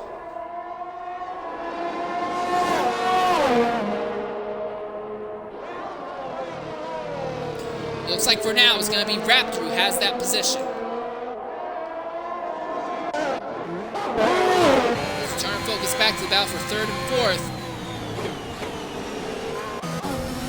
And Zola was right there behind Lowe as well. So first and second are going at it, third and fourth are going at it. Stone Shuffle has now gotten by Raptor, as now Raptor has had another spin. I really hope all of you drivers, you guys who are watching, are not doing a drinking game over watching the McLaren spin out, because they have been doing it time and time and time again. I am not condoning a drinking game either. Lowe pitting out of the top spot, and he will likely equip mediums that will last him hypothetically to the end of the race. Thing is, he's now going to be behind Young Maneuver. And Mr. Anderson has just lost the position of Fiend. He got by him and then lost it. Now they're going at it again, going down the straightaway. Mr. Anderson has the spot. Fiend might want to consider pitting this lap, honestly. But Zola now has a 0.8 second lead over Mr. Anderson. But I think right now it's going to be Young Maneuver who is in the best position. Everyone ahead is going to likely have to pit again. Maybe not Fiend. Fiend and Waddington might be able to make it to the end, but it's going to be very difficult for him to do so. Their tires are going to be extremely worn. Mr. Anderson, though, still putting pressure on Zola. Well, now he is the one putting pressure on Zola. It was Lowe, but now Lowe is 1.6 seconds behind Beastian and is over about 12 seconds behind Young Maneuver.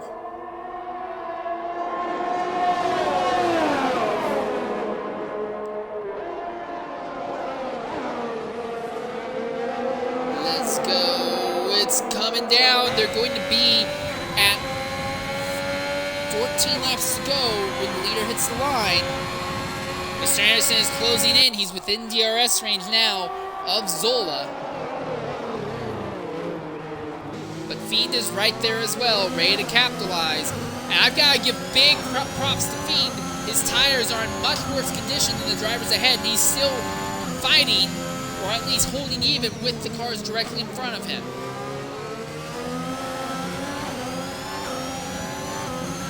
Lowe's gotten by Beastian at the end of the straightaway.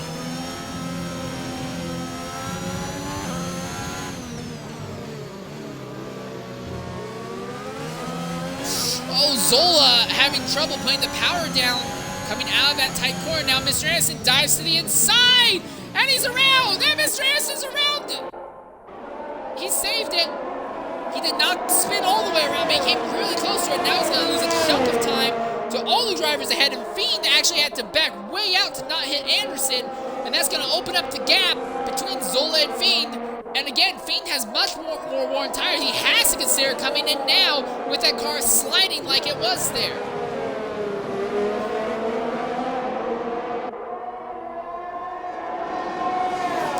Fiend will be just barely within DRS range of Zola. I think he will be.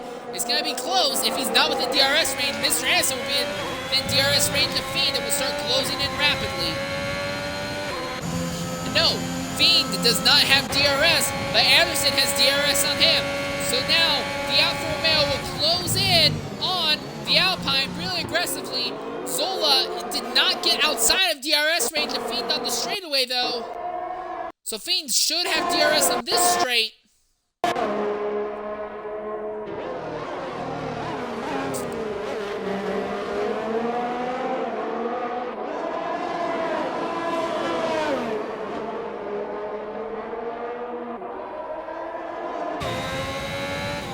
top of each other once more. This is where Fiend had a little bit of a skid in the corner they were coming up to. Can he avoid it this time and still keep closing in on Zola? Well, he avoided, but he didn't. Oh, and Torpedo's off again. With massive front wing damage at that. Anderson right behind Fiend, and Fiend is right behind Zola. Fiend, despite very worn tires, continues to put pressure on Zola, even though Fiend has had several accidents.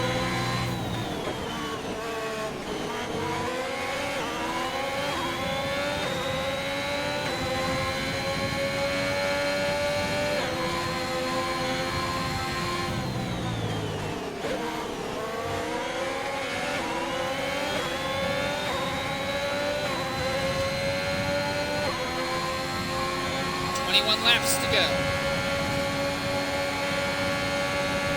Feels like we've been in this race forever. There's been so much stuff going on, and we're still in the middle of a very, very active fight. Fiend had the DRS up to the outside. Zola could not make it stick, though. Here we are. Fiend has DRS on Zola again, but not close enough to make a move. Right out the back of Zola.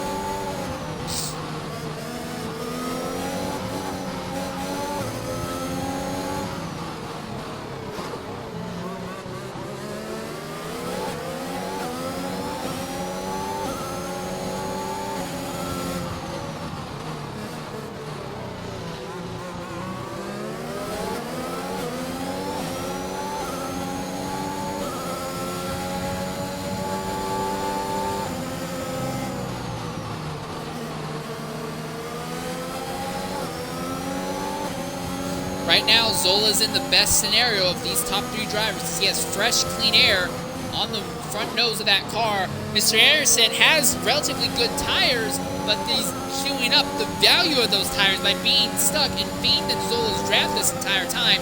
Fiend is only really staying in contention because of the draft, and that Alpine is very well set up in the straight line.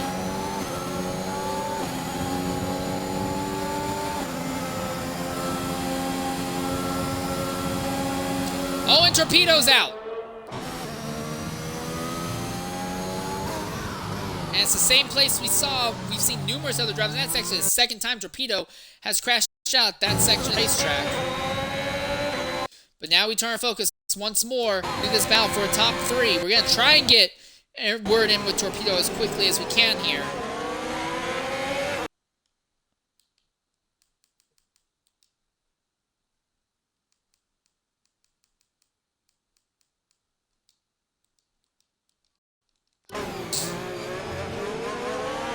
Excuse me.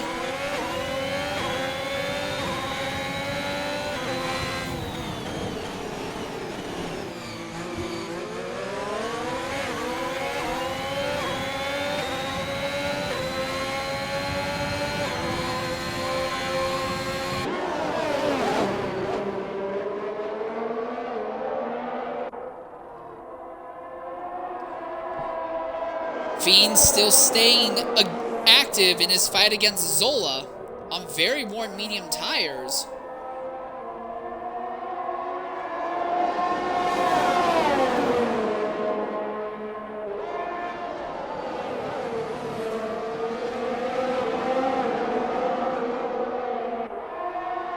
DRS is open. Oh, and Zola is coming into the pits now. And that's perfect for Fiend, because now Fiend had DRS on the straightaway, and he can use that as a defense against Anderson. As Anderson will now have DRS on the following straight. Will Young Maneuver be able to overtake Zola? Yes, he does. What about Lowe? Lowe pitted early, and yes, Lowe also will overtake Zola. So Lowe's decision to pit early is definitely working out in his favor. Zola might actually even lose the spot to Beastian.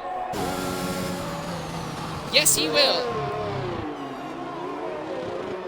Although he should be able to fight back and overtake him in the following corner. That was a little bit much. So that gives Stone Shuffle a chance once again against Beastian. He's not in a position to capitalize. And now Fiend has clean air on the nose of that Alpine. Mr. Anderson continuing to put pressure on him, though. The interesting thing is that Zola Electro put on soft tire compounds. We're still about 18 laps from the end, so I think Zola would have to pit one more time.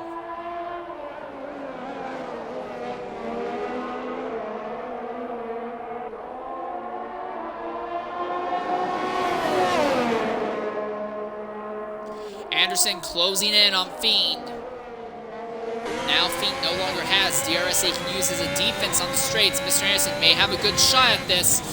And Fiend's coming in, and Anderson's coming in. So what about Waddington? Will he come in, or is he going to stay out? 18 laps to go. Waddington will stay out another lap. Where will Young Maneuver end up in relation to Fiend and Anderson? He will easily overtake both of them. Lowe will also easily overtake them both. What about Zola? Zola was fighting with Fiend and Anderson when he made his stop. Going down the straightaway. He's going to overtake Anderson. It's going to be neck and neck, though, between him and Lowe. He's got him. He's got Fiend. Zola has them both. Lowe, by virtue of pitting early, though, is 8.3 seconds ahead of Zola, Fiend, and Mr. Anderson. Lowe's fight now is with Young Maneuver, and Young Maneuver just has to stay where he is and not pit. If he does not pit to the end of this race, and he avoids accidents, he will be in a great position, because Waddington will have to pit sooner rather than later. And when Waddington pits, he will inevitably fall to 6th, if not even 7th position. But this fight here is not over. Anderson, Fiend, Zola all still on top of each other, but now all of them are equally on soft tire compounds.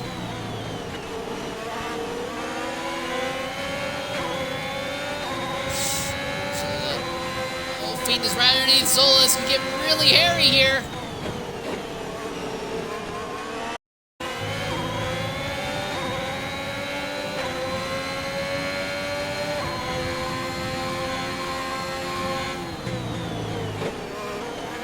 Waddington is finally coming to the pits.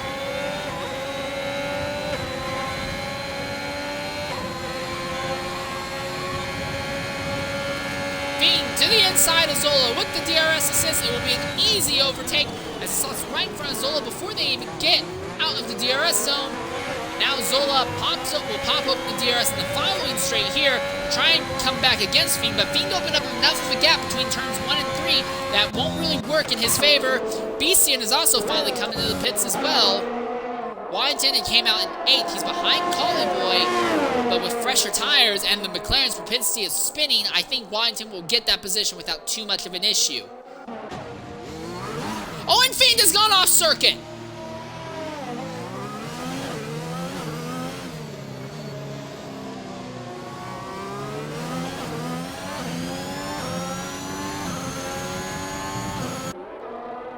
And now, Zola has actually lost the gap to Anderson, and Fiend is now out of that fight. So most of the fights on the track have now dissolved, except for this one, Waddington, trying to work on Collie Boy.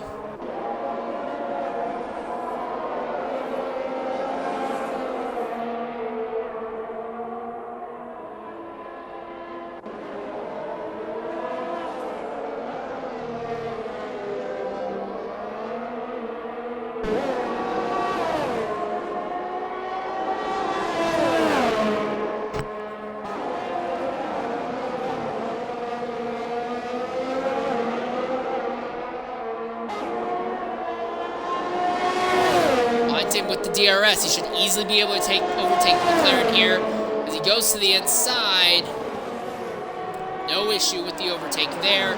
He slots in front of the McLaren just as they get into the braking zone. Now the McLaren will have the advantage of DRS in the following straight, but again, like we saw earlier, that Haas opened up enough of a gap that it won't matter. Fiend is closing back in on Stone Shuffle now.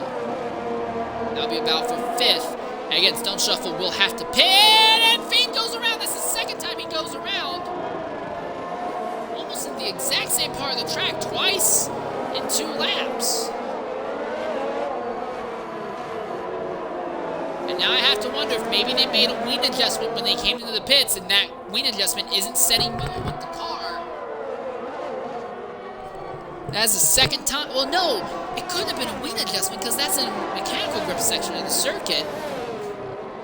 Did he just put the power down too aggressively? I don't know. It's a weird, because he's spun out twice in the same sector of the track, even the same sector of a sector, but not in the exact same way, and Fate now gets a time penalty for track violations. It's not going to help him with a humongous off! He's way off circuit! Hard into the barriers!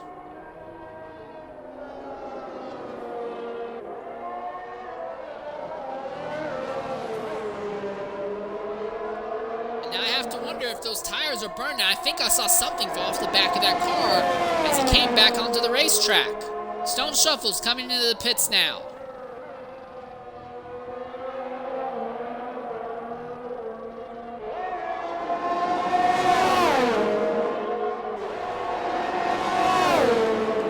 He has DRS on Raptor, goes to the inside.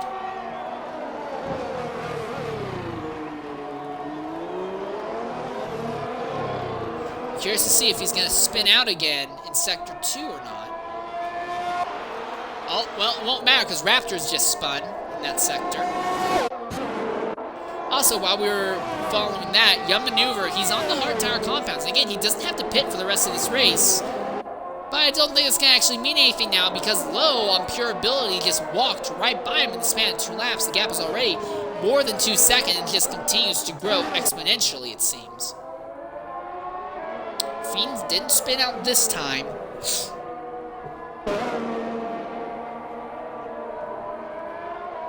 Interesting thing to note, at this point of this race, while everyone is spread out, everyone who's still on the racetrack is still on the lead lap.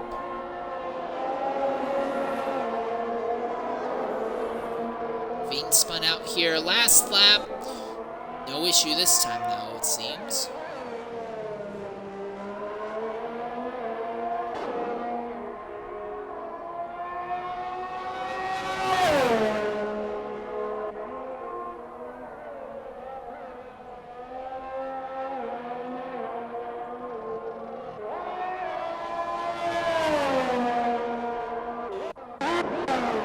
Anderson actually seems to be closing in on Young Maneuver. Again, Young Maneuver's on hard tire compounds that he's trying to go to the end of the race with. Mr. Anderson's going to try and drag these softs to the end, but I would not have confidence in those softs lasting to the end of this race.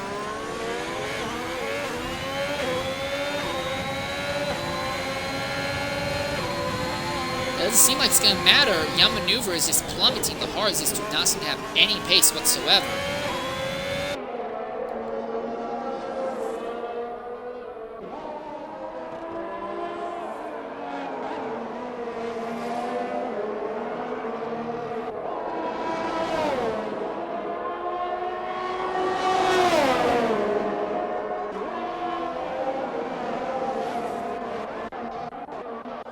So Stone Shuffle and Beastian have caught each other once more. Shuffle has DRS on Beastian on the Sector 2 straightaway, but again, it's not quite long enough to really make a move unless the driver ahead also made a mistake getting onto that, and Young Maneuver is coming in the pit, so he's realized that those hard tires are basically useless. He's probably going to go ahead and put that softs on and run those to the end of this race. And his Young Maneuver is inevitably going to fall back to 7th, maybe even 8th position. Actually, Young Maneuver's getting back onto the track relatively quickly, so it looks like he'll merge back out in 6th. Stone Shuffle still behind Beastian. He's got slightly fresher tires, no time penalties, and DRS. This shouldn't be an issue for him. And indeed, the Honda gets the nose ahead at the end of the straight. Should be able to hold on to that position. Again, the Mercedes close enough to get DRS in the following straight, but I don't think he's going to be close enough to actually make a dive. So it looks like Stone Shuffle will finally have 9th locked up, at least for a little bit of time. Young Maneuver in 6th. He's behind Collie Boy. Collie Boy is on worn mediums and has time penalties, and the driver behind Young Maneuver is Ryan Hurricane, but his hards are almost as old as Young Maneuver's was when he took them off. So he shouldn't have to worry about pressure from behind, and he might be able to get back by Collie Boy ahead of him. As Collie Boy in that McLaren, the McLaren's just had so many spins today. The fact that Collie Boy is still in the top 5 is honestly incredible with how many times we've seen those McLarens go around. 9.3 second gap between Young Maneuver and Collie Boy right now, but I imagine we'll see that gap gradually shrink as this race goes on.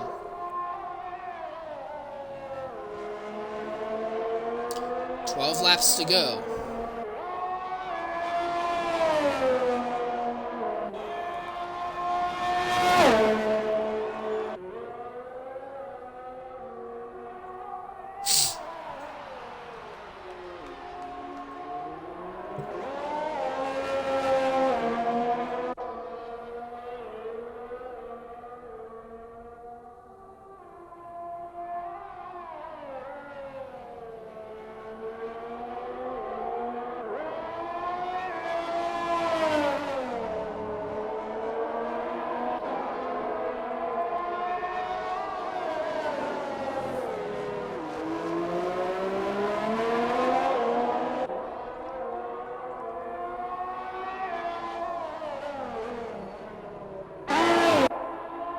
Fiend has caught Hurricane.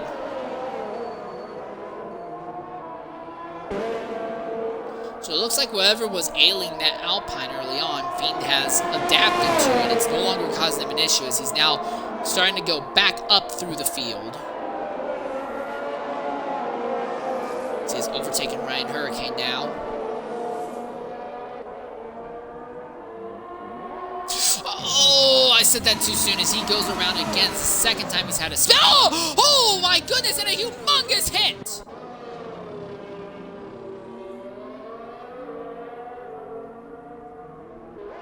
Holy, how did that not knock Stone Shuffle out of the race? Stone Shuffle with a humongous spear right into the side of Fiend, knocked that Alpine up into the air. Somehow Stone Shuffle has no damage on that car despite the massive impact.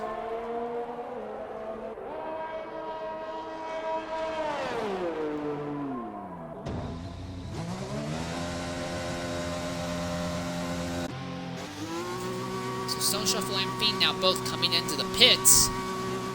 Massive collisions for both of them.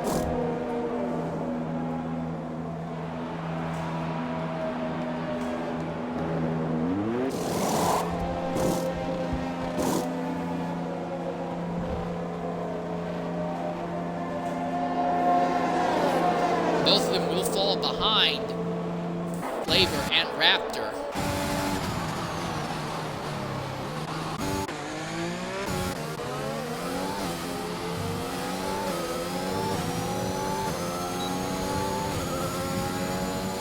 Raptor going up against Flavor. This is going to be a fight for the 9th position.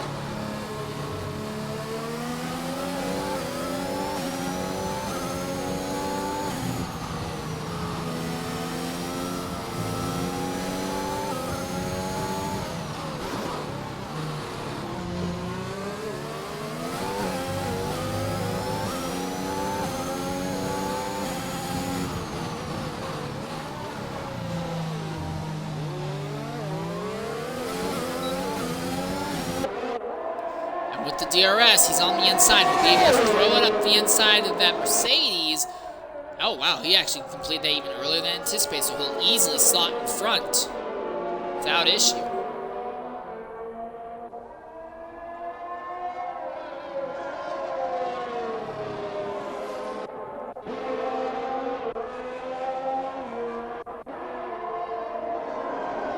Mr. Anderson against Lowe. The leaders have caught each other once more. On the outside goes the Red Bull. This is about the point where the softs will start falling off, but the mediums aren't going to be in a great position either. Ooh, Anderson fighting back on the inside. He's got the spot, but Lowe's going to have DRS on the main straight.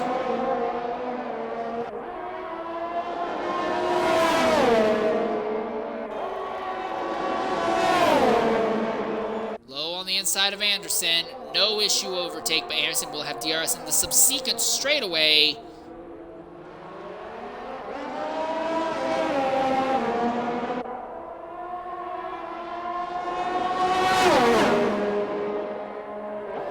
So right now, this is the battle for the win. Zola is 5 seconds out of this fight, so it's Lowe versus Anderson. The tires are starting to slip away for Anderson, but they're also going to be starting to slip away for Lowe as well. And everyone behind them, with the exception of Yamaneuver, who's a good 20 seconds out, will also be falling off at roughly the same pace.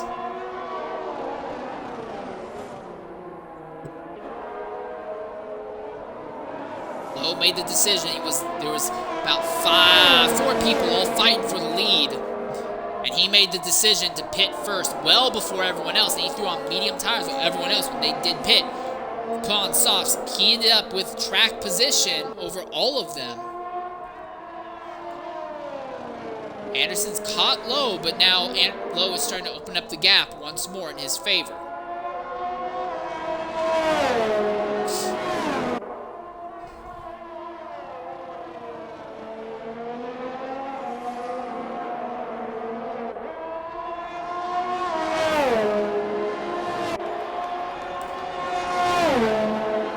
I'm just going to say this, if the 2 McLarens end up finishing this race in what would normally be points-paying positions, I think both of them could get driver of the day simply because of how evil those McLarens have been all day long today.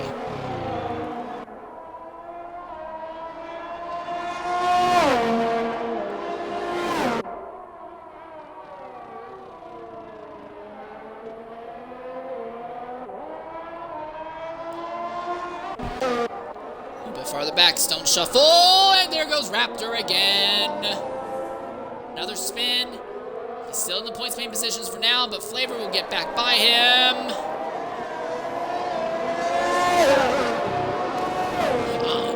What in the... What? What? What? What the hell was that?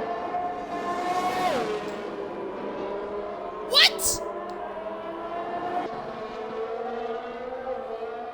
Did Flavor just come to a dead stop on the straightaway so Raptor would run into his back?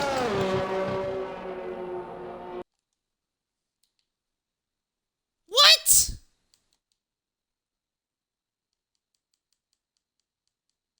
Well, we're going to try and get Raptor in here to see what happened from his perspective. Being back into the pits now. The race leader, Lowe, does not pit, but Mr. Anderson is going to come into the pits. Zola's coming into the pits. Waddington will not pit. Collie Boy. All right, so here we are. Coming to the party now is XRRL Raptor. Raptor, what in the world just happened there that took you out? That made no sense, and I was watching you and I didn't understand what happened. Raptor, can you hear me? Okay, yeah, Raptor, what in the world happened there? I was following you, and I didn't even understand what happened. What? I saw you spin, and then what happened there? I don't get it.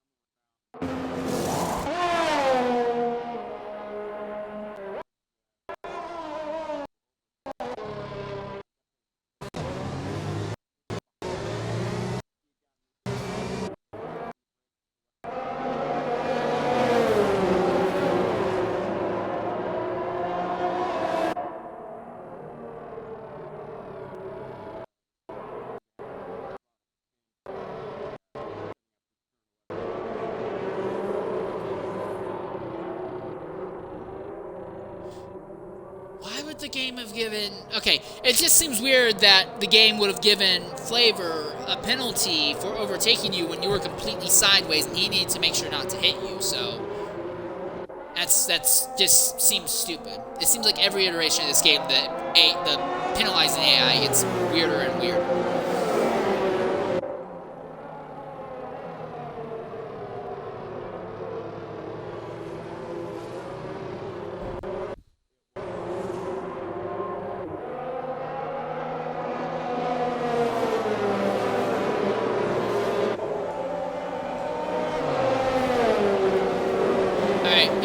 that's a fair enough point. Now, here's a different question I have to ask, though. You and your teammate, Collie Boy, have both been involved in... Together, it's probably been something like 15 spins between both of you guys. Is there something wrong with the handling and setup of the McLaren that is leading to those situations?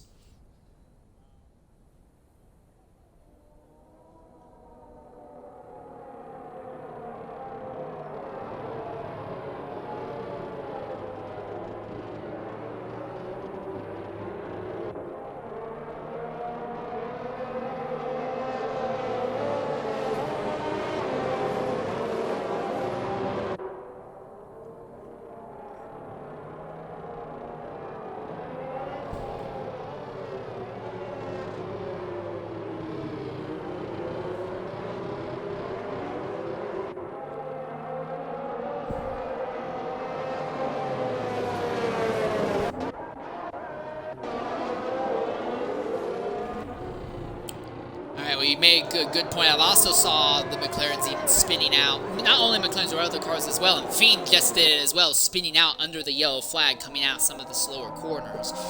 So, no, you make a fair point. Yeah.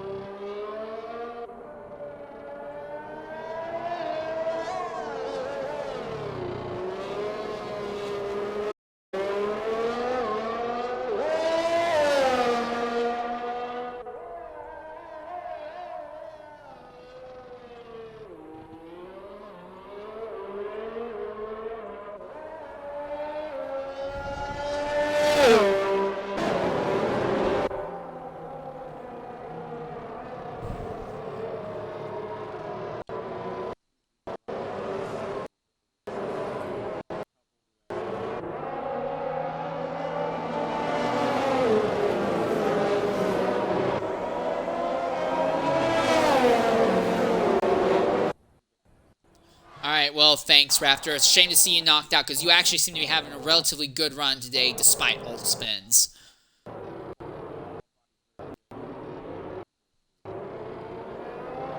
Alright, well, we'll look forward to you hopefully having a good run next week.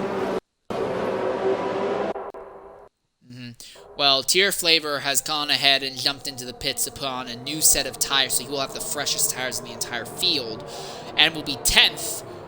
Only the top 10 drivers on the track are on the lead lap, and 11th Fiend is a lap down right now. It will be interesting to see if Flavor can catch the back of the field before they go green or not. I imagine they'll go green this lap, so you'll have 4 laps to go when they go green. Flavor is going to basically have to make up 35 seconds, so he's going to be charging this entire time. His tires will be nice and relatively worn, and Stone Shuffle apparently just had a collision with Fiend. Don't know how much stock I would actually put in that, considering Fiend is behind him. Okay. But yeah, right now, Flavor is going to be charging hard to try and catch the lead pack, because they're going to be going green, I imagine, this lap. Flavor waiting until the last minute to get tires will be an interesting decision. BCN is on 7-lap worn softs, but the interesting thing is going to be the top 4 all on relatively worn tires. Zola in 5th has fresh softs. Young Maneuver in 6th has fresh softs. Now we've seen how great those two have been. So yeah, this could get very interesting very quickly. Flavor closing in very quickly on the back of the field, so he will catch the back of the grid by the time they get to the final corner, I imagine. So the interesting thing to watch is going to be Zola 5th with the freshest tires of the top 5, top 7 actually. Well, freshest tires and best track position overall. Safety car in this lap. It was a very late decision, but we knew it was going to happen.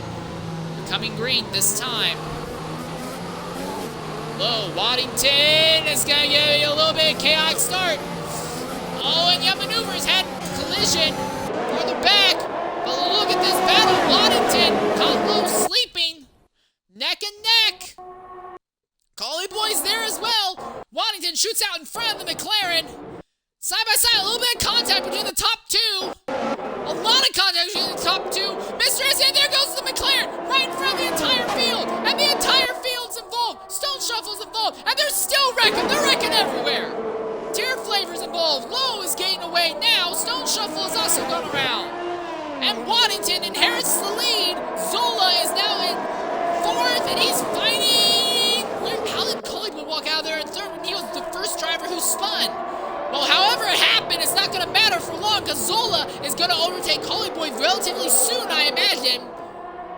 But for Waddington, this is perfect because he has 3.4 seconds over Mr. Anderson, and Zola is still stuck. Oh, wow, look at that! Bean in the middle, playing defense for his teammate Young Maneuver at the moment. And Collie Boy is going to fall behind Zola. Young Maneuver is going to let Fiend by for a moment. What is Fiend doing? Something seems to be wrong with Young Maneuver as Ryan Hurricane now just got by him without issue. Collie Boy trying to hold off lap traffic in the front of Fiend. Collie Boy just needs to bring this car to the end, but Collie Boy's right there behind Mr. Anderson. He sees a potential podium spot. No DRS yet. DRS should enable next lap. And Collie Boy gets that position on merit. Low, pitting to repair the damage to the car. Oh, no, he's retired.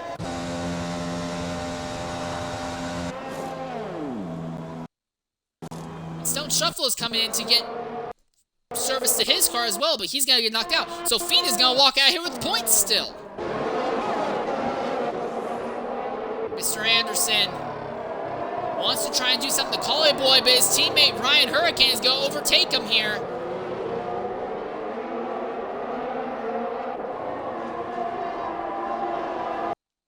Gonna try and get word with Lowe here to see what happened to take him out of the race here.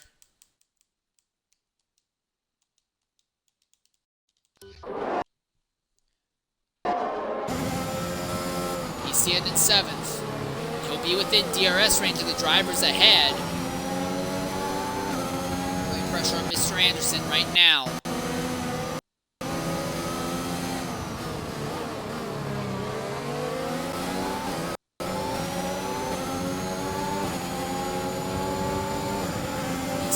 Right there behind Anderson. He's going to have a great run on him. And with a huge dive under braking, will get the spot going into the final corner.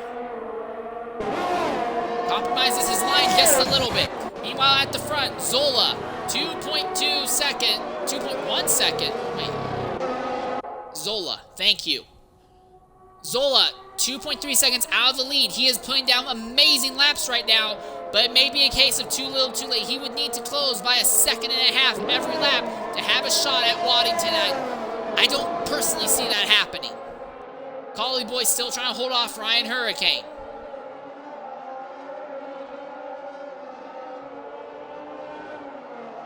Ooh, Hurricane very smooth. And around the outside, he'll get the McLaren. Those extremely worn tires on Collie Boy are not helping him in the slightest.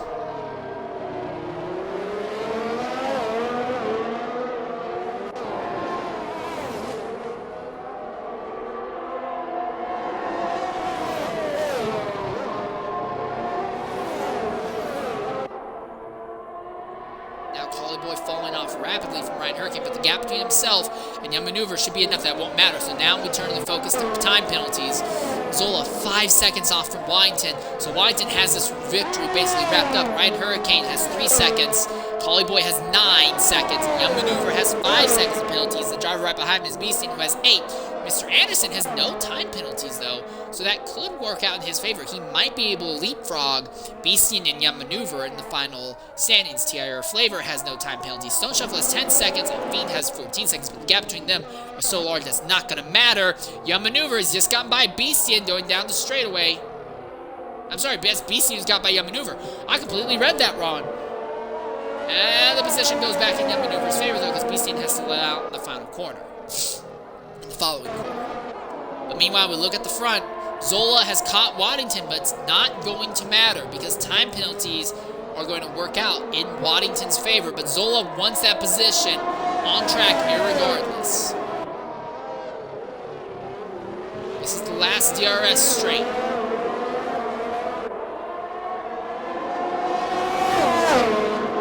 Zola closing but not closing enough. Last handful of corners now.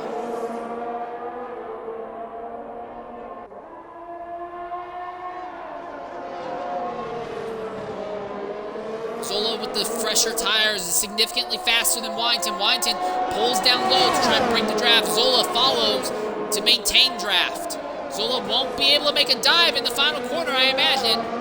So Waddington will come out of the final corner, and although Zola will have a little bit of DRS, it won't matter. Waddington will be your winner here at Bahrain. Zola second. Ryan Hurricane is going to come across the line in third position. Fourth is going to be Collie Boy. Fifth will be Young Maneuver. Sixth will be Beastian, and Mr. Anderson will likely overtake Beastian, and maybe even Young Maneuver. He will. Mr. Anderson will actually end up taking fifth. Tier Flavor will finish the race with no time penalties, so good job on his part, and he will bring the Mercedes home in the 8th position. Fiend finished 10th, and he will get, if we were paying points in this race, he would have gotten a point.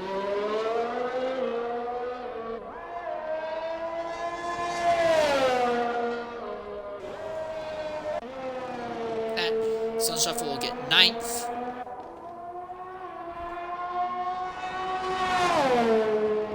This man here, Stone Shuffle, will be the driver who will wrap up the field, but it's this man here, A. Waddington,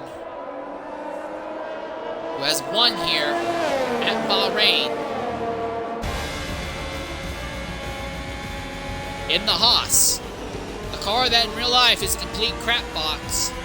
Ends up taking home the victory here at Bahrain. So congratulations on this part. Absolutely outstanding. Beastian with the points, I could see that, but I think Collie Boy deserves it considering how evil those McLarens seem to have been today and how many times they spun out.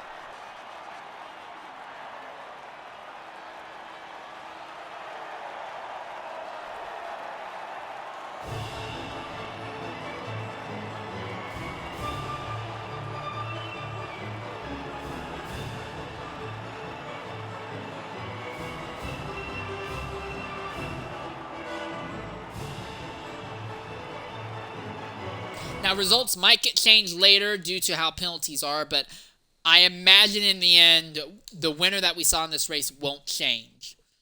I don't see a way that our race winner would end up getting time penalties, and all of a sudden, Zola, who finished second, would not have. But here is your final race results. Oh, God, that is a messy one. Waddington, your winner. Zola, second. Hurricane, third. Collie Boy, fourth. Mr. Anderson, fifth. Young Maneuver, sixth. Beastian, seventh. Flavor, eighth. Stone Shuffle, the fastest lap of the race, 128.328. At ninth. Fiend, 10th. Low 11th. And then Raptor, Torpedo, Smoothie, Starfish, Boothy, Frisbee, and James John. None of them will finish the race. We're going to real quickly invite Waddington in here to hear what he has to say about his impressive victory in a very long race, 94 minutes long. We've almost hit the 3-hour mark for today's broadcast as well. We started this broadcast later than normal, and we're still going to hit 3 hours. This goes to show you like how long this race was. But Waddington is your race winner, and credits to Mr. Anderson and Tier Flavor for not getting time penalties at all in this event. And for Mr. Anderson, I actually ended up letting him bounce up to the 5th in the end standings. A very interesting race. We didn't really know who was going to win until the very end. Alright, it seems like Waddington is not in the position to join us in the booth.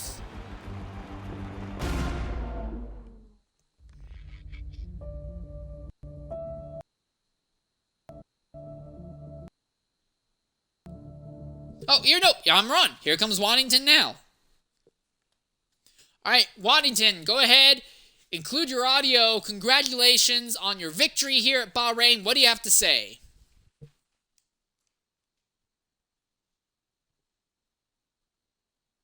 Waddington, can you hear me?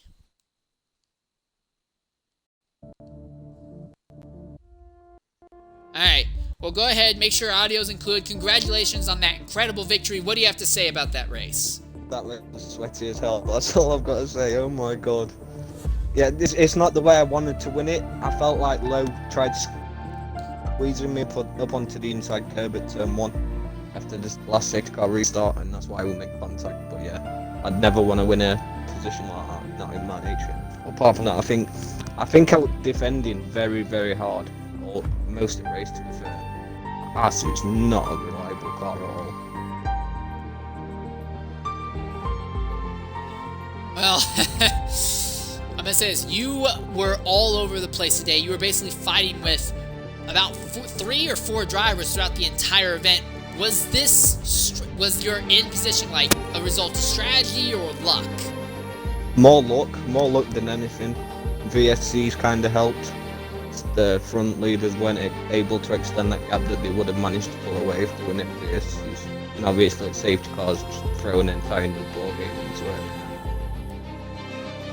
But yeah, when I seen no one pit under that first safety car, I was like, right, I'm taking this advantage now to pit. I left it a lap and then went around and like, right, no one's still pitting, so I'll box now fresh mediums. And hopefully get saved by another safety car, which happened towards the end. And I'm able to put on soft tyres.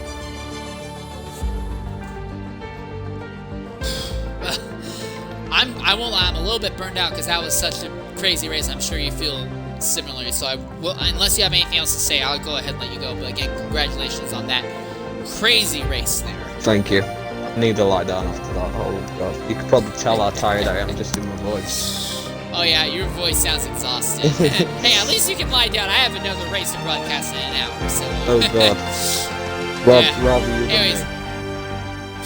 Yep. Well, anyways, congratulations on your win there regardless, and I wish you well rest. Anyways, for those of you who are interested, tomorrow at 5 p.m. UK time on the main channel, this channel here, will be the X1 race. Kinsey Retro should be the one broadcasting that. I'll be covering X3 on the alternate channel, and then at 8 p.m. UK time on the same day, it will be X2. A lot of drivers from X3 have come up to X2, so be watching for that. But personally, I say watch X3 because X3 is kind of like my baby. I believe X3 has some of the best racing across of all of XRRL. But anyways, this has been XRRL. It's not a points paying race. It was more of a test race. Hopefully the actual points paying races will start in earnest next week. But until then, I've been Sane Leader 13. Get a good rest because I need to do a broadcasting on my own personal channel in about an hour and a half's time anyway. So, sayonara. I'm well.